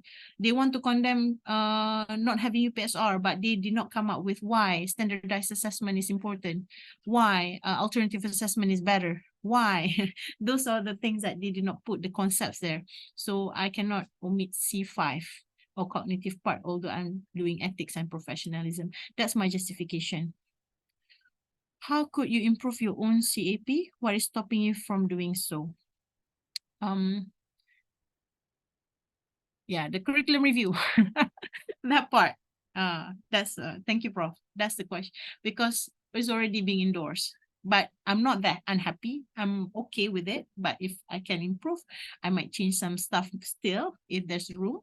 And because it's already set in stone, kind of like in the unless I can request for change, right? We have like how many % that we can change without having that major change. So that's stopping me, Prof.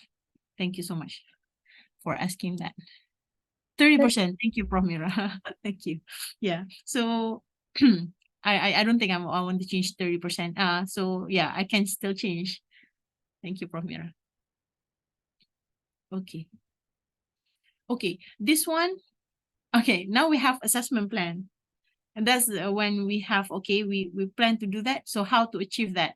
And this one is totally not, is quite, is disconnected from the previous slides. Okay, this is just, we have assessment plan. Now how we want to teach towards that. And of course, we do not want to teach to the test as well. So thank you.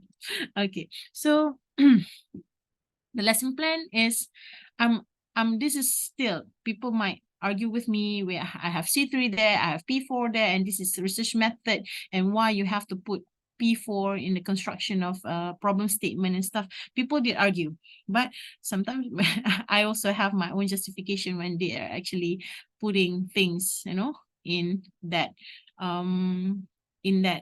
to come up with a good problem statement. Sometimes we have that kind of template or guidelines. I don't know, we call it problem statement guide or writing outline template, because writing also is like a logical sequence when they have to show, and sometimes to write by themselves is hard, so they imitate from exemplar problem statement and also based on the suggestions in the guide.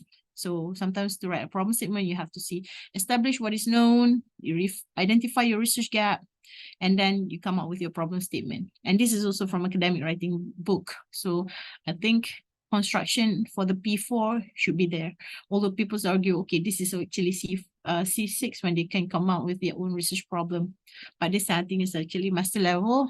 Usually they just imitate, you know, they just change variables. That's my take on it. And in between for the activity, I said they can do jigsaw reading, different students interested in different and similar research can, you know, share different readings resources and group back and see what they've got. And then they have their own brainstorming activities and stuff. And they watch one video, Patriot Act, to show how they actually, this is actually, in my opinion, this is maybe I'm biased. I like this show when they actually sharing the problem in terms of figures and stuff in PowerPoint. It's more like presentation of the problems, but yeah, so I hope the students get the idea of actually what is problem statements and how they can imitate. Jigsaw reading means they read piece and piece of things and they come back together and put together the puzzles where they read. Okay, some people argue like jigsaw reading, they got different what do you call, Prof? Topics. They go to different topics and learn from it, and then they come back to the same topic from different topics and share what they've got, solving the puzzle, solving like what, so everybody share whatever they've reading, so it completes the reading. And this one, because I'm teaching again research method, sampling research methods. This one I put P1. Sometimes maybe I want to change it after. Yesterday I was thinking again whether should I drop this, not to be in trouble with you guys asking me why you have to put P1 in there. But then I said, like, I want to have this P1 for them to have different perspectives. But P1 is to what extent I can argue that this is actually psychomotor. So I say that yes, when they have to actually choose methods, they have to see the sampling techniques and then why people are using that, and they have to justify. The scholarly part is actually they justify and from different perspectives and synthesize, and therefore they can choose. This is my justification, and you know, so far, alhamdulillah, auditors buying it. And this one C3 only, apply, write Bloom text, right? Construct specific learning outcomes, and this is also apply. Okay, and yeah, explore Bloom taxonomy indicator, let them see this is the activity. They write 2 effective learning outcomes based on year 2 science subjects, you know. I give them very basic stuff, and then they can transform it in for secondary school syllabus. This is tingkatan darjah berapa? Darjah 2, year 2. This is primary school. But I think for pre-service teachers, they can appreciate this. They can understand, oh, okay, this is constructive alignment. You actually ask your students to you want them to be assessed based on what you've done and based on the standard pembelajaran is their learning outcomes stated in the SKP. Okay, so this is science, I think. It's easy, like haiwan bertelur banyak, and then show National Geographic and show the cycle and stuff, who's actually giving birth, who's actually lay eggs and stuff. What animals? I'm sorry. Okay. Okay, I want to do this, but I think we don't have time. But if, maybe, so yeah, 1 hour left. I'll see if we can get back to that. Maybe you can share your own CAP and lesson plan with me on Padlet. I'll share it later if we have time. If not, then, if you want to put it later and I happen to click it on it and somebody's sharing something, please leave your contact number so we can talk. Okay, on Padlet. Your email, preferably. Okay. No more 5 minutes. We can continue, I hope, because we just took 5 minutes and we only have 1 more hour. Okay. This is my true expertise. No, of course. Item formats. My passion. Different types of item formats and how we use it and when we use it and how is it related to our CLO, how we want to make sure that it's measuring what we want to measure. Okay. So item formats. When we decide our plan just now, earlier, we decide, right, the types of assignment. Mostly the cognitive part, they cover only objective. I'm sorry, they cover only cognitive, which most of the time can be achieved with objective items. And in the world, I'm not sure that's a strong statement. We usually categorize the types of items or types of questions or types of assessment or task into whether it's objective or subjective. Okay, yes, please, Valley, give your feedback. Oh, come on. Okay, so we usually, it's either objective. Who's the objective? Who's being objective? Who's being subjective in here?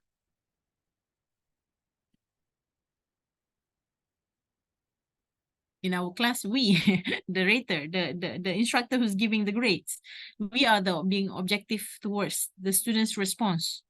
When students do multiple choice or they just select from list of correct options for the best answer, or they will fill in the blank with facts and stuff, or they do matching, answers are given, there's a clue and there's a match. So when you score, there's only one correct answer most of the time, or 2 correct answers, but that's actually it's objective. Sometimes the machine score for you, right? So the machine is objective. So there's no emotions, it's either right or wrong. So that's objective. And subjective is when the raters or the graders or the instructors can have that subjectivity, accept relevant answers. That's the clause, safe clause to have, for your answer scheme, if it's subjective items. And that's it. Subjective is when there's a subjectivity. When even when they write essays, you can be subjective. That's why it's actually, this performance can go under subjective items. But now with all this kind of like innovations and stuff, we can bring out performance or task-based, group it out. Classify in a different context, but still subjective. The subjectivity of the raters, because this student's assignments, this student's video might have this kind of values. These students' videos might have this kind of strengths and weaknesses. So the subjectivity holds. So when they actually produce, they don't have certain list of answers. They just select. Now they have to, construct their own opinions and stuff.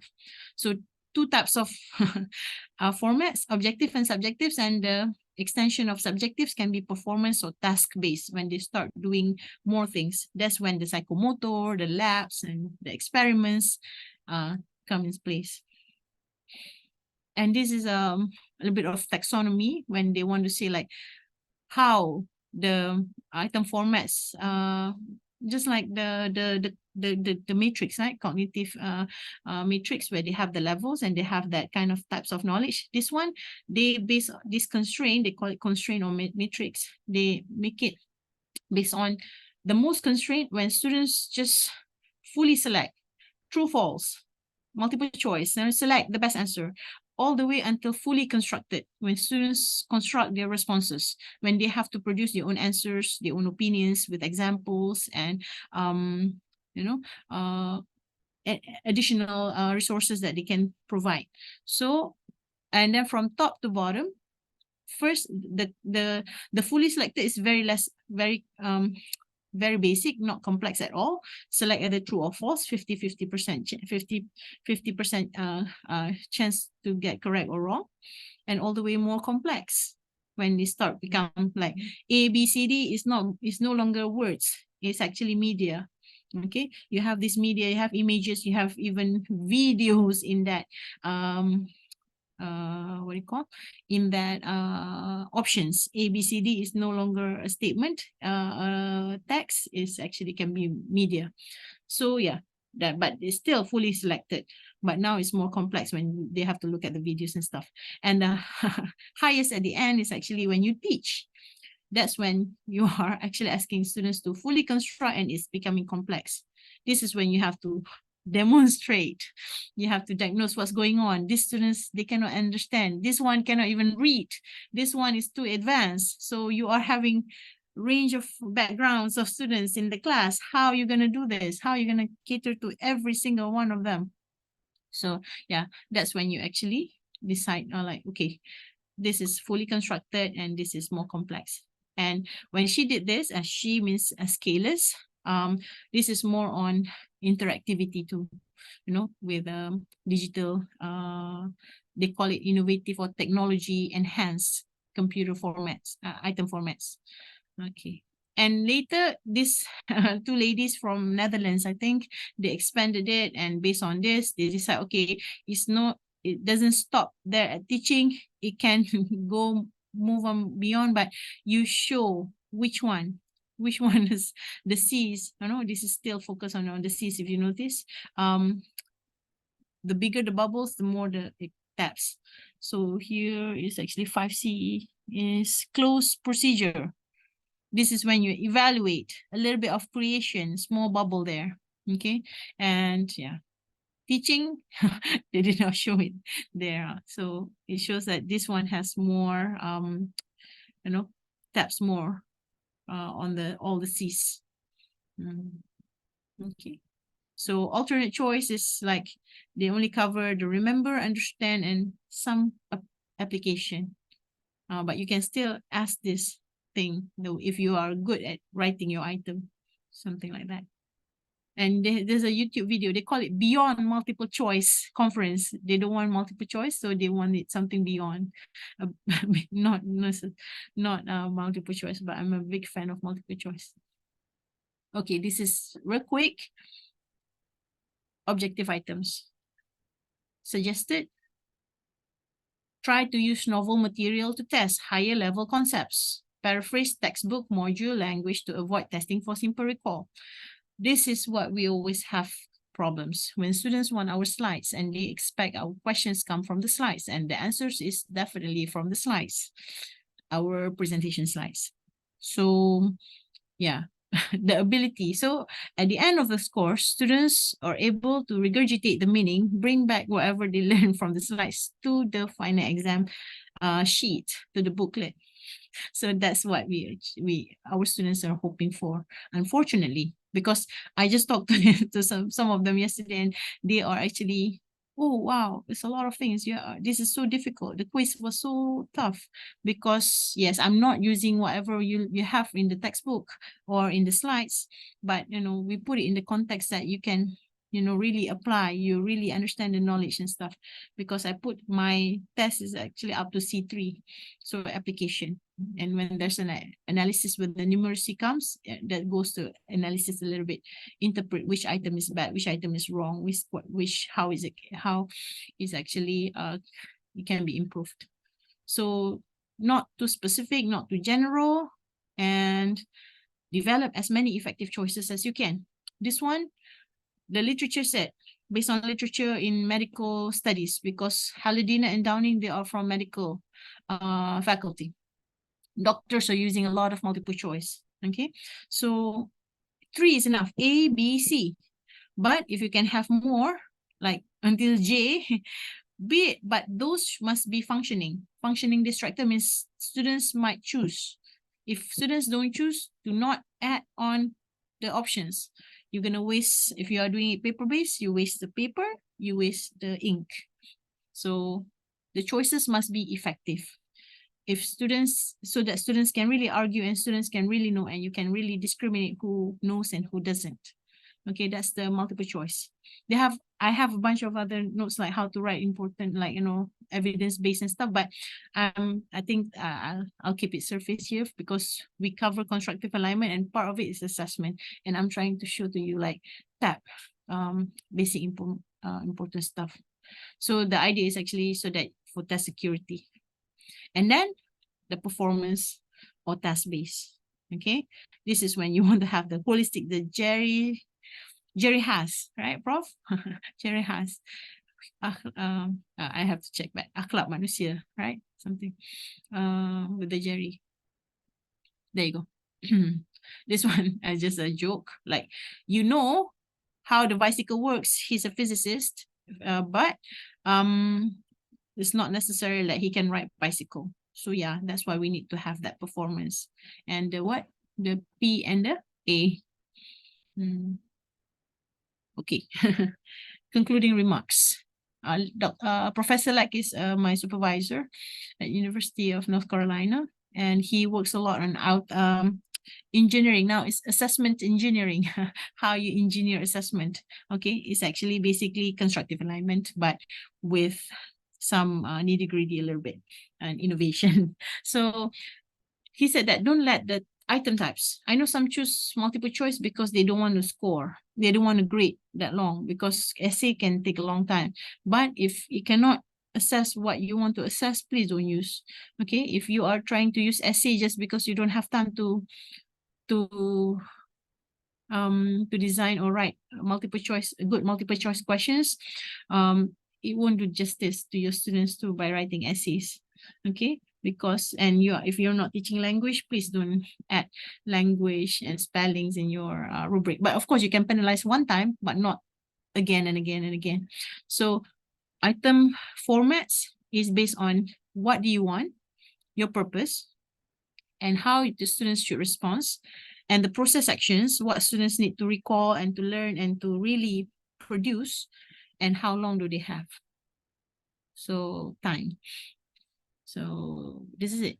So conceptual and specific knowledge or recall, lots, lower order thinking skills, objective items, skills and process, maybe subjective and performance based.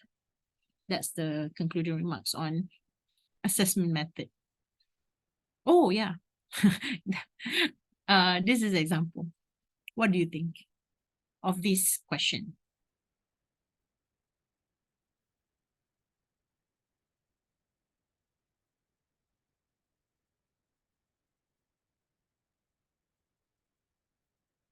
Can't read? Okay.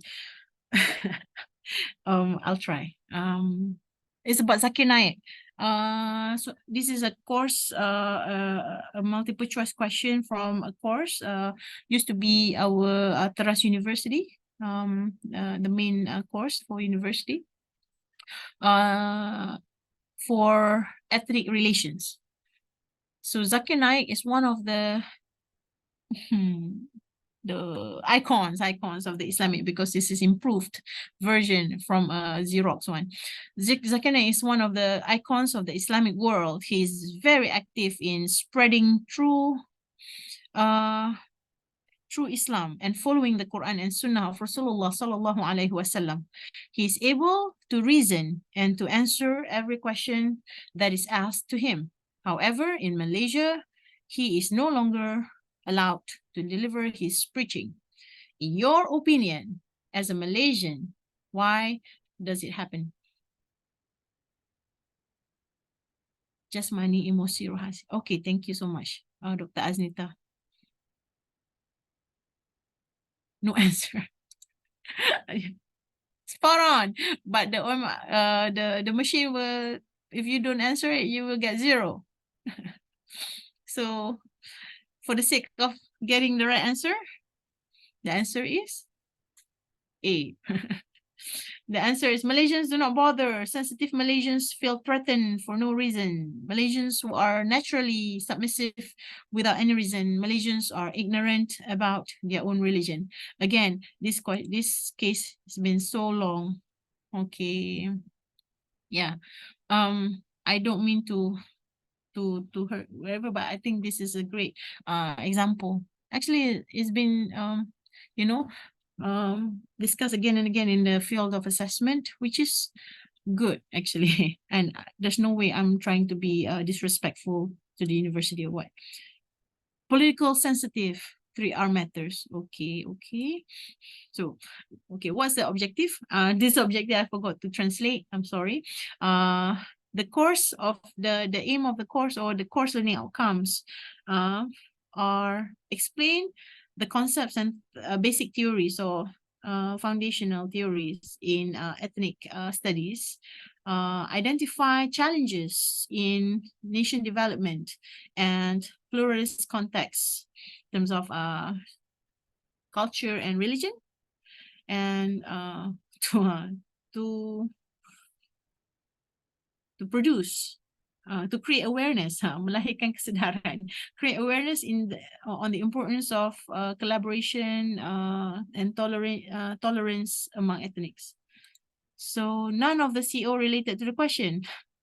So you mentioned the spelling or language specific items. How do you argue those who avoid certain clusters such as communication because they think they are not subject matter experts?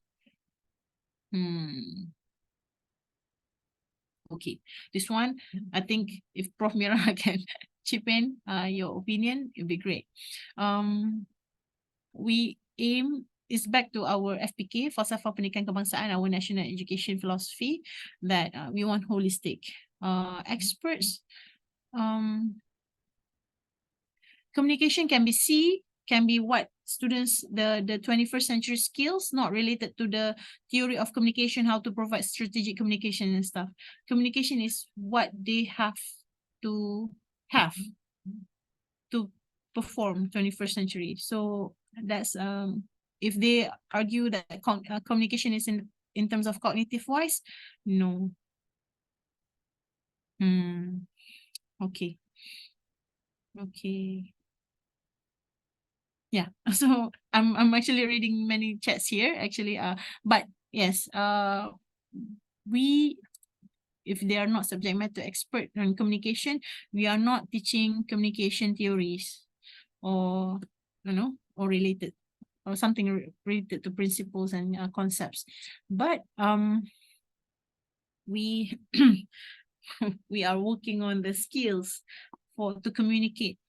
Just now, like, how to share your how to educate the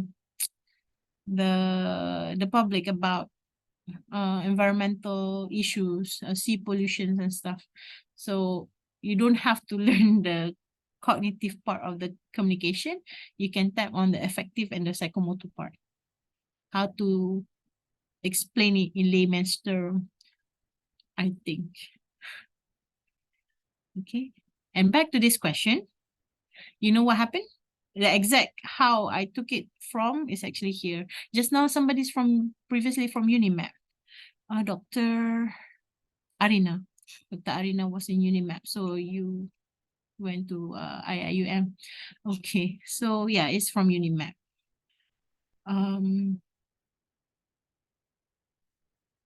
Oh, this is a Facebook. I thought this is give me a so we received this. Somebody just now said that it doesn't measure whatever the CLO wants to measure. And then it's, yeah, I'm not sure who snapped it. They said that it could be students, it could be the invigilator, pengawas peperiksaan. Am I, okay. Yeah, but it receives negative, caused a negative consequence, and is being said that this is something political. And what happened is this: when hi, Dr. Norma, are you trying to share something? Or maybe you just forgot to unmute, to mute. Yeah, continue. So what issues actually, what are the main issues here if you look back to that question?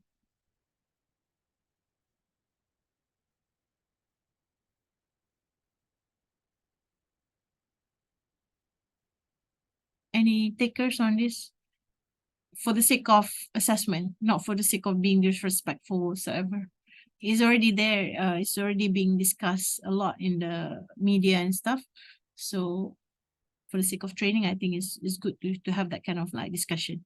What do you think of this question? Prof. Dr. Saimi already said that, this is bad. In terms of assessment, just assessment, not based on Zaki and I, not so whatsoever. The principle of assessment, is this a good, there are many ways to assess the CLO. True.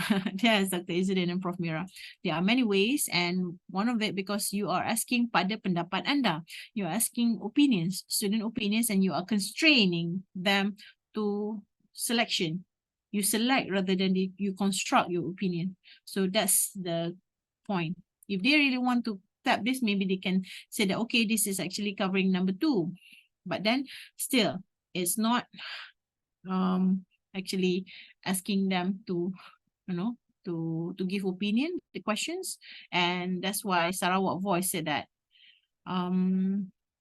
Zakinai is asked in the university's exam, spellings and question techniques is wrong.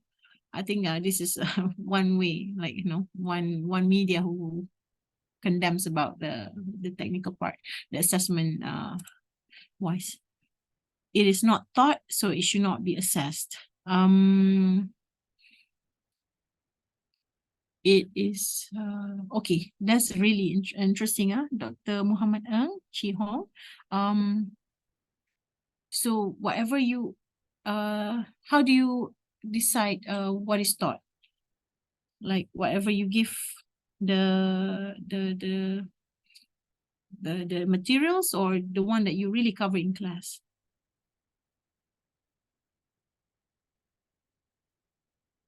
I know you are asking question, but I'm just asking first. Do you usually only whatever you tap in class, like when you manage to tell the students, okay, this is a concept and you should assess them, or there are other definition of teaching?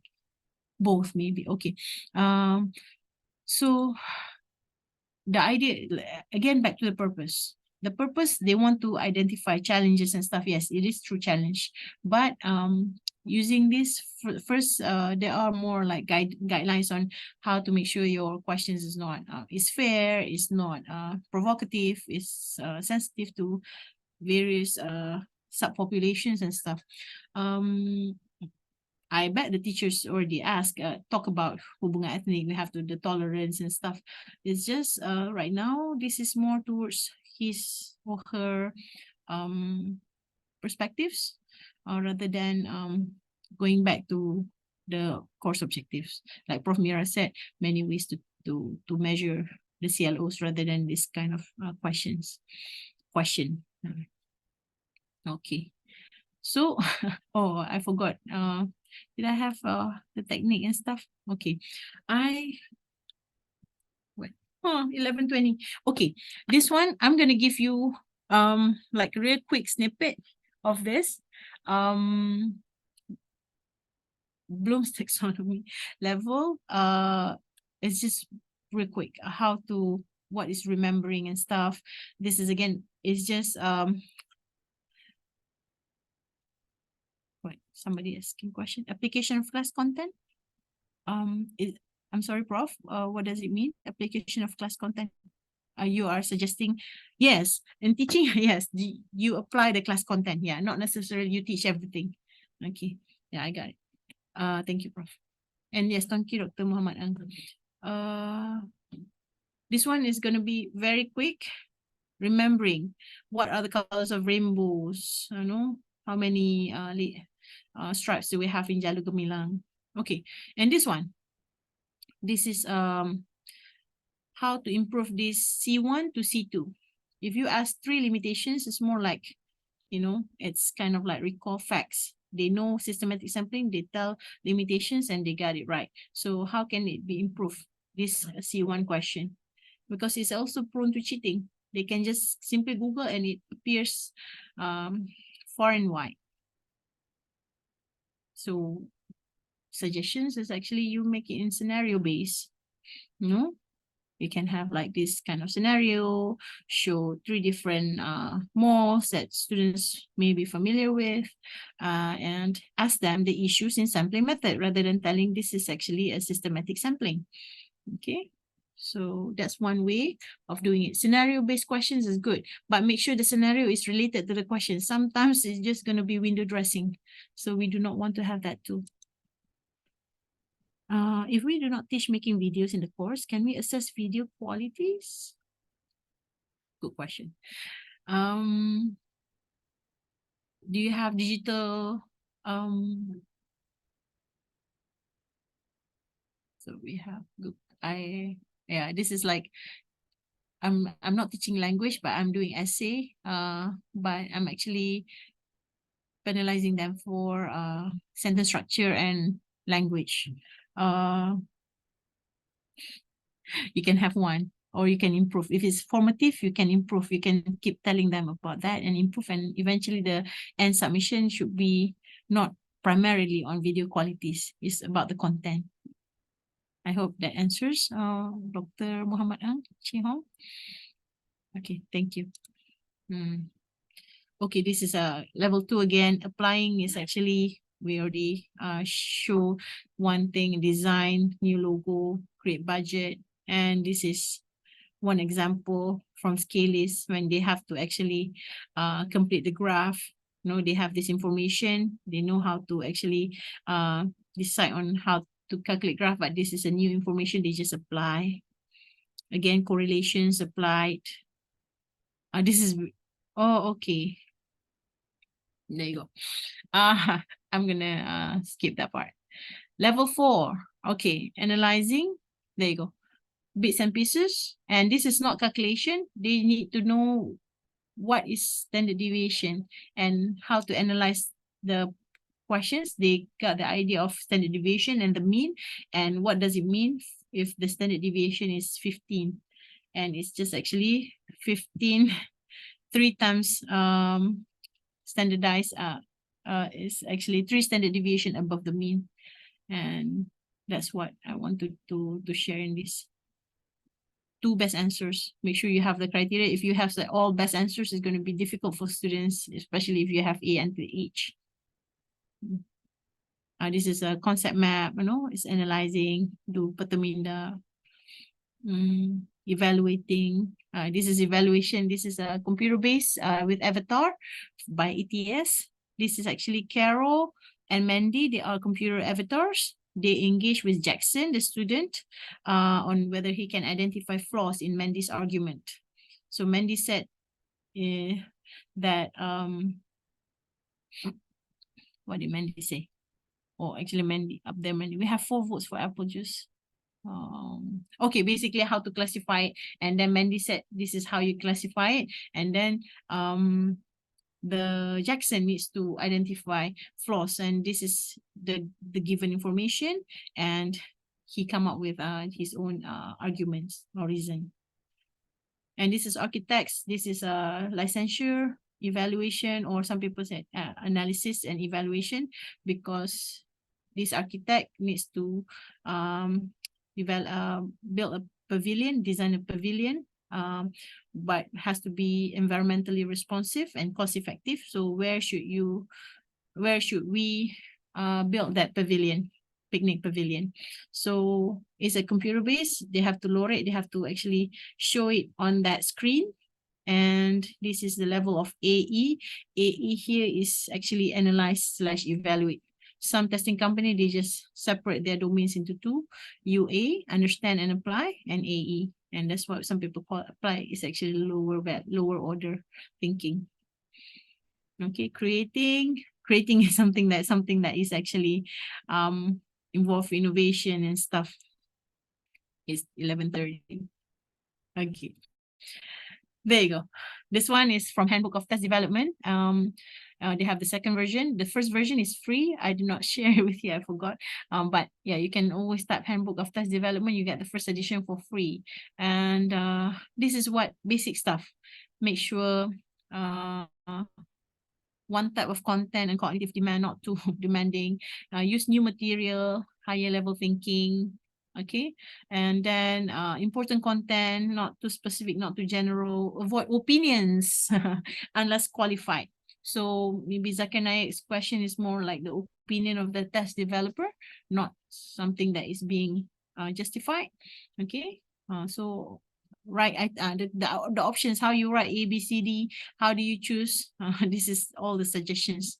You know, usually the clear word is actually all options or distractors must be functional. Means somebody has to select it in order for it to be there. The potential for it being selected is there, not because you just want to be fun or you couldn't have any idea anymore what distractor to put, then you just put.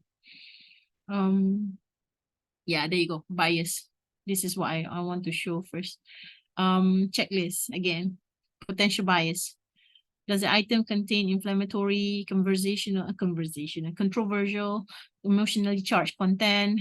For more subgroups, contain language or material is demeaning, offensive, make reference to a certain culture, contain words which have different or unfamiliar meaning, format or structure of the item task present greater problems. And this is OBE, that we have to be empathetic, we have to be responsive to our students.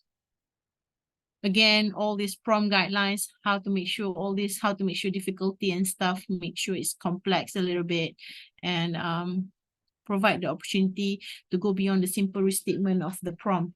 So basically they have to make sure like they have to think, they have to give opinions. Again, this is all the quick strategies. I'm going to share this slides with you, and yeah, it's basically a repeating part. 11:30. Are you still there with me? I'm still there. Okay, at least I see. Okay, thank you. Okay, this is student learning journey from getting the right context right for good assessment practice. We said that level 1, usually paper 1000 is like when they start to adjust, especially undergraduate, right? They start to adjust to the university lifestyles and stuff. So please don't be too harsh on them. Just ask something foundational knowledge. Sometimes like, but HIPS requires some kind of like, you can ask first year seminar, ask them to do something that is related to, you know, getting to know the universities and how to study. Okay, and middle year, and of course you can incorporate in your course if you have that relation, and or if you want to design a course, make sure it's actually that kind of level if you are teaching first semester students. And then mastery, and that's when you do your capstone and final year project. This is task-based. Task-based, like it should be authentic, it should be in context, it should be based on learner-centered learners doing it rather than we are actually talking all the time. High fidelity means actually it relates to the job performance. For example, there you go.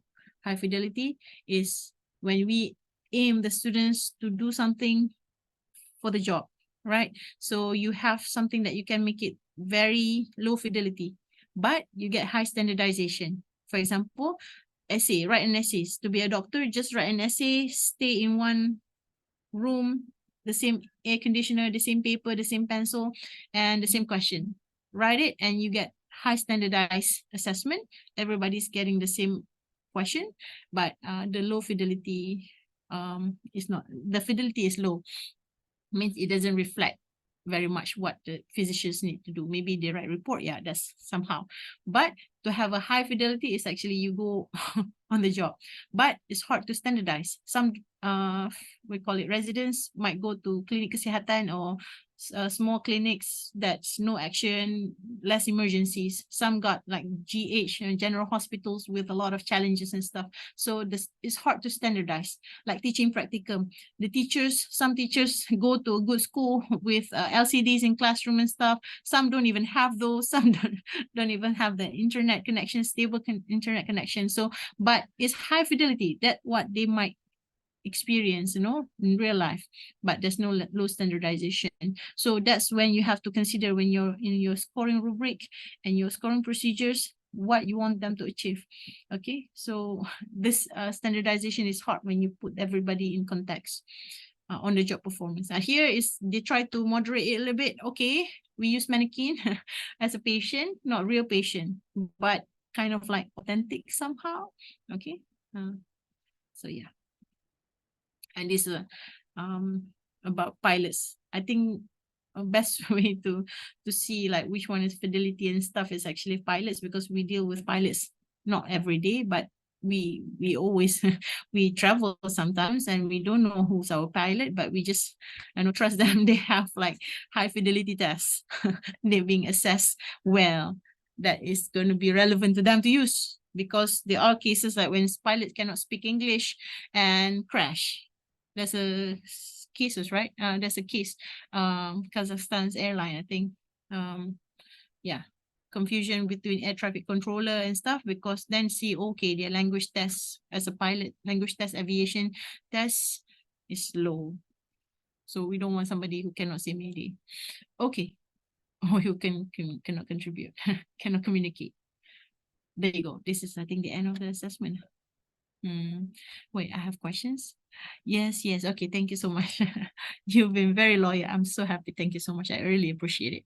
If you want to change student learning, change the method of assessment. Just now somebody asked, right, how to assess. I really hope I give some kind of like ideas, or some kind of like exposure that you now can hopefully decide what you want to teach. Students can escape bad teaching, but they cannot escape bad assessment, because assessment is the core thing. That's what they want to focus on a lot. There you go. Should purpose, measure these outcomes. Yeah, they should show what we want them to achieve, usually on the job performance. Okay, now activities. Activities, I think now you get the idea. It's just good. Also, we also at the half an hour left for Q&A or for more brainstorming, but I'll try to breeze through. And these are all my student teacher, means pre-service teachers classrooms. And yeah, so I want them to make something hands-on, and it has to be creative and stuff. This one, mathematics class, they have like this snake and ladder games and Legos and stuff. And they design it because the way I want them to design is like constructive alignment. They do a lesson plan, right? And their lesson plan is way more complex. Okay, because we want them to be like that. And this one more like an English class in a boarding school. Superlatives, but based on longest river, deepest highest mountain and stuff. So they are actually traveling outside of the classroom. They can do it inside, but what they can do is actually they have that experience of traveling, and at the same time they are learning English. And this one, sembelihan, what do you call it? Slaughtering. Use this chicken and make sure the two main veins being totally cut. So they bring real knife, and I was so nervous, but yeah, it supports the learning outcomes. Yes, knife is important. Sharp knives. But alhamdulillah, nothing happened. And this is a rumusan in a Chinese school where most of the time this class they are galus. Galus means gagal lulus, fail and pass at the border, and they do not like bahasa Melayu. So, but when they're doing it in terms of like activities, and they make sense of what they're doing and understand like, okay, this the end of actually you write a summary. The summary needs to consist of important information from graphics and what are they doing it. So they're doing in groups. So it's kind of, and she also come up with a formula how to come up with rumusan, and the activities really relate to that. And I'm so happy. And this one is like music box in a Islamic education class, I think. Yeah, and the way they organize and stuff. So how you want to do this? Yes, sometimes it's a lot of work. If you want, you have start to rearrange things and ask them to do groups and go outside and experience things. Yes, it takes a lot of time, but is it worthy? You'll be the judge. And this is from real examples. Masa awal-awal dulu when I came back, I have to take this, and I have to take this course and to confirm.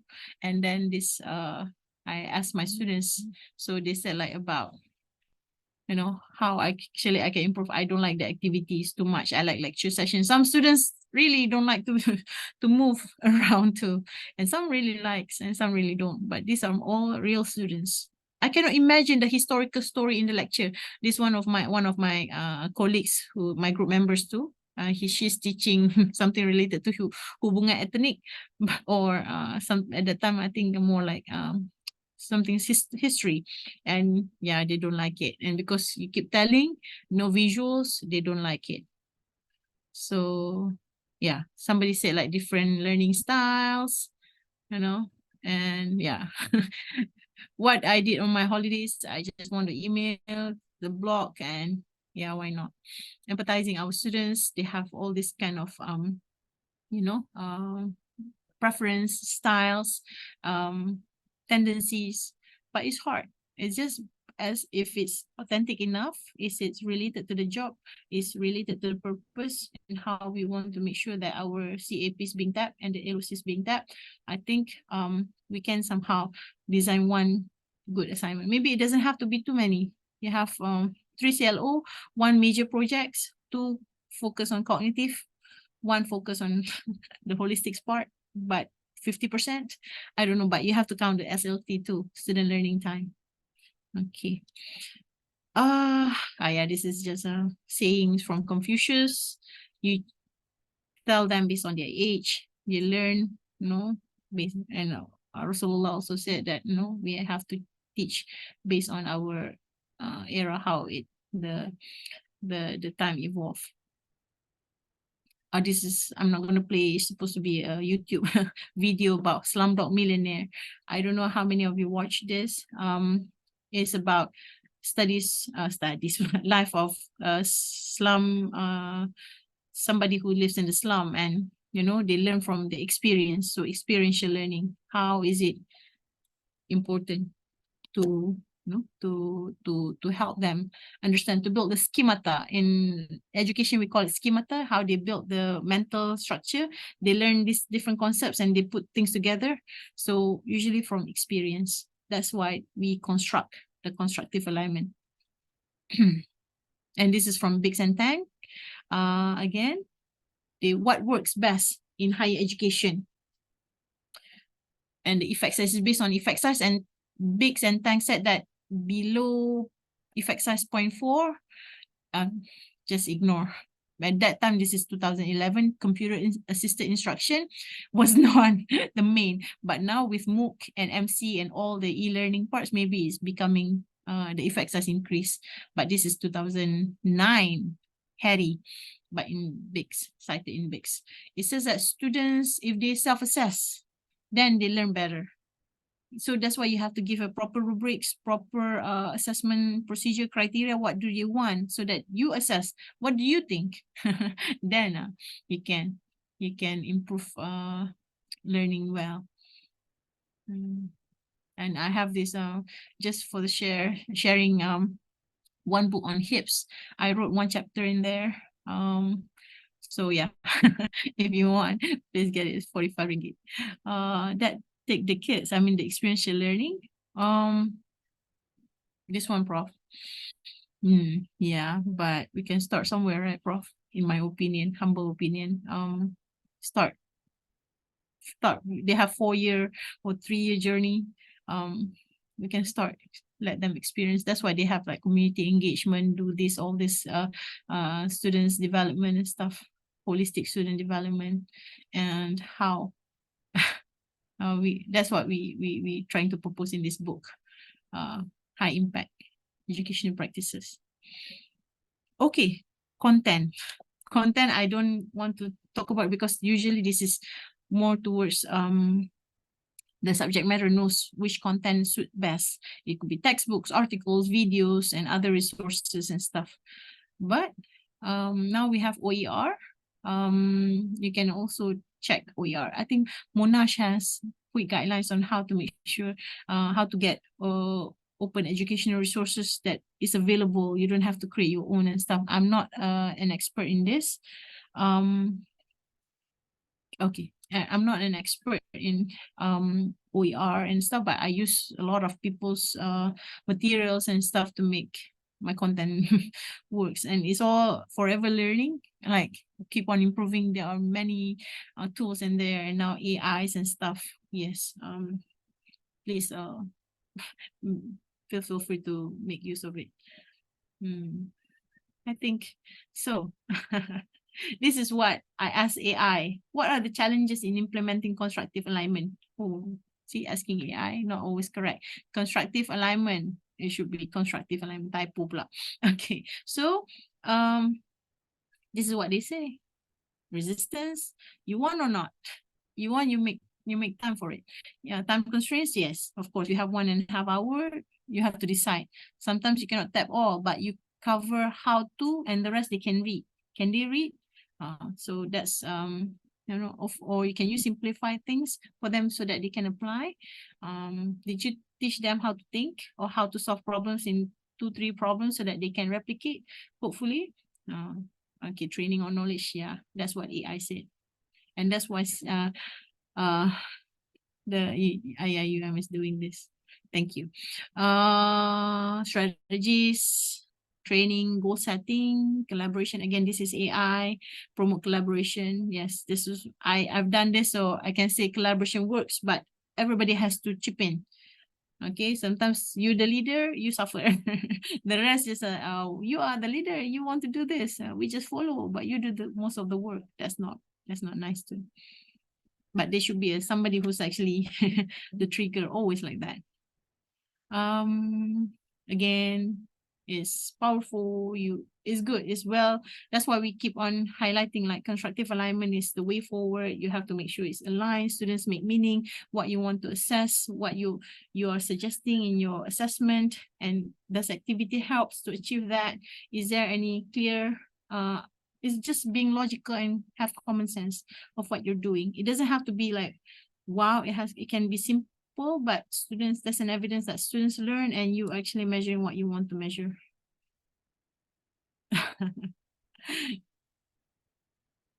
Oh, lonely.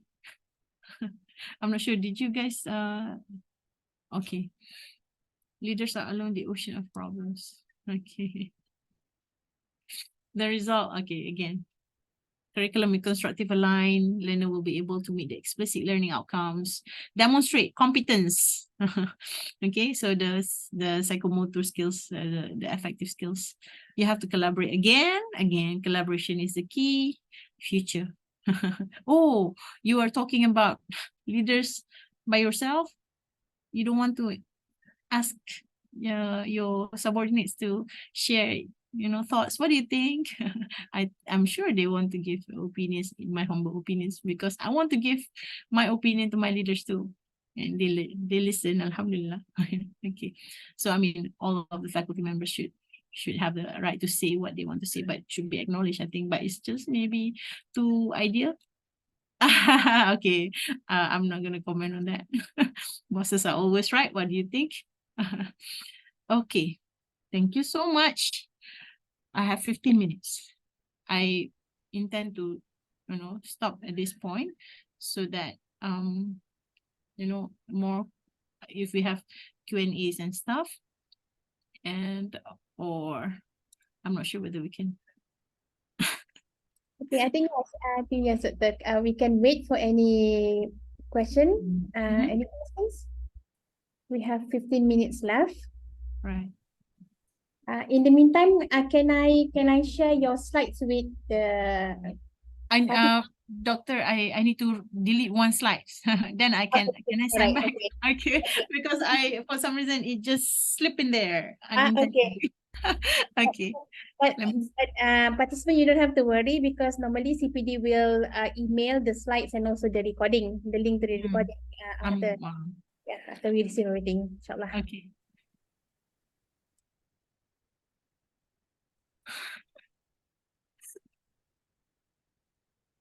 Certain level, okay.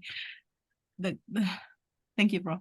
Dr. Ahmad says, some believe that certain levels of education, such as pre-university, should not be tested using higher cognitive levels. I disagree.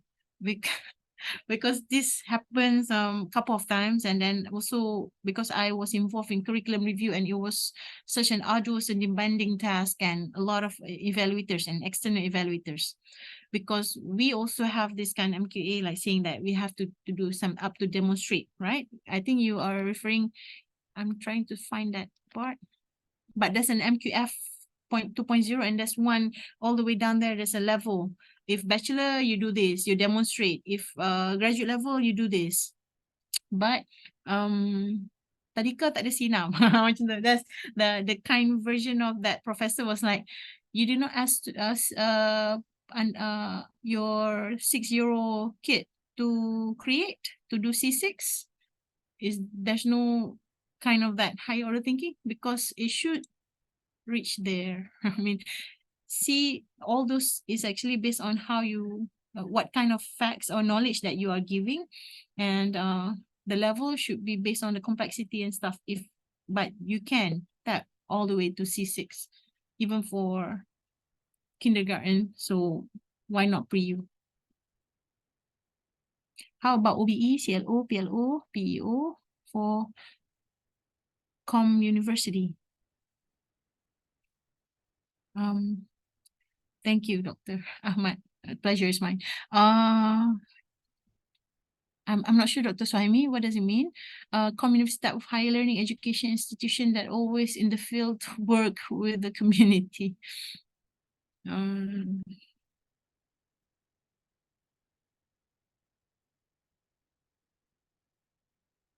Yeah, I mean, but is it like, okay, community is either you are doing under COE or Center of Excellence, or actually under students HEPA, or actually part of the course. If it's the course, you can always put community in there, definitely, and it could also be Sulam. Sulam is actually service learning, University for Society, and one course. Usually Sulam, this service learning course, you engage community where students learn from the community and community learn from you. And it's actually a credit course. Then you can always design your OBE and CLO and stuff with the end in mind, helping the community learn from you, and you let the students learn something from the community. Yeah, that's Sulam, service learning. Communiversity has no classroom. I see. This is my first time hearing the term communiversity. And still you can design that, right? Something like practicum, right? They are actually in the field. They are not being taught, but we go and observe them. You go observe and supervise them in the field work when they are on the job. So yes. So basically that's the practicum should be designed based on the OBE and with all the CLOs and stuff.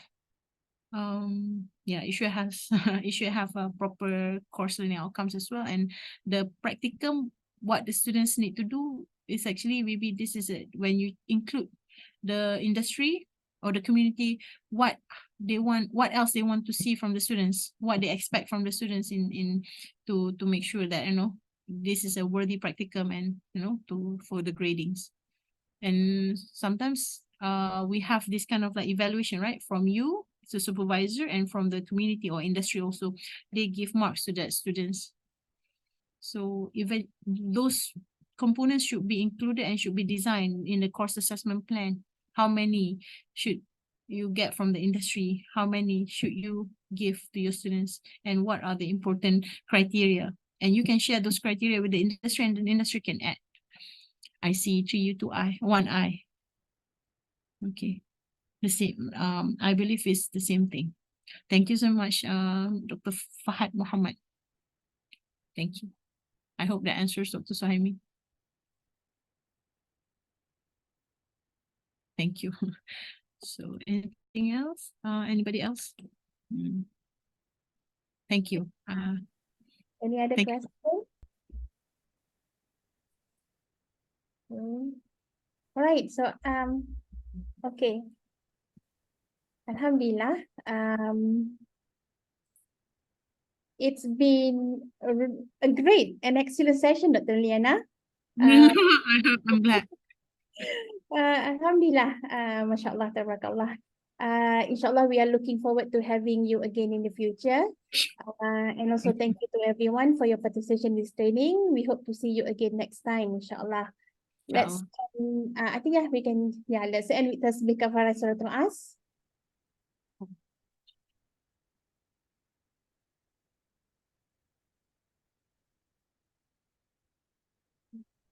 Okay, before we dismiss, let's have a photo session. Can everyone turn on your camera if you have?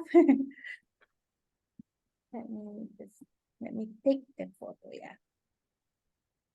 Okay, everybody smiling. Okay, let's take screen number 1. We have 5 screens, so this is screen number 1. 1, 2, 3, smile. Alhamdulillah. Let's go to the second screen. 1, 2, 3, smile. Alhamdulillah. Let's go to the third screen. 1, 2, 3, smile. Alhamdulillah. The fourth screen. 1, 2, 3, smile. Alhamdulillah. And the last one. Okay. 1, 2, 3, smile.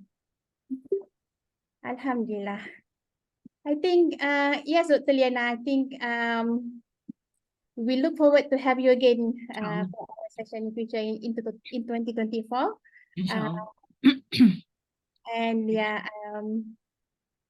I think it's very impressive. Okay, thank you so much. Inshallah. Hope to see you again, inshallah. Thank you so much for having me. CPD, IIUM, everybody. Thank you. For everyone's kind information, actually, Dr. Liana is stepping in for the original speaker who could make it because of health issues. So this is last minute request for to her, and then she obliged. Thank you so much. By the way, the original speaker, she's also a colleague, a sister, studying together, but different university. Yeah, I Dr. see. Ira. Okay. Is she But okay? she's from UPM. Is she Yeah. okay? Alhamdulillah. She's recovering. She's recovering. Okay, alhamdulillah. Okay, hope to see everyone. Alhamdulillah. Thank you so much. Jum'ah Mubarak. Assalamualaikum warahmatullahi wabarakatuh. Waalaikumsalam. Thank you everyone. Thank you. Assalamualaikum. Waalaikumsalam.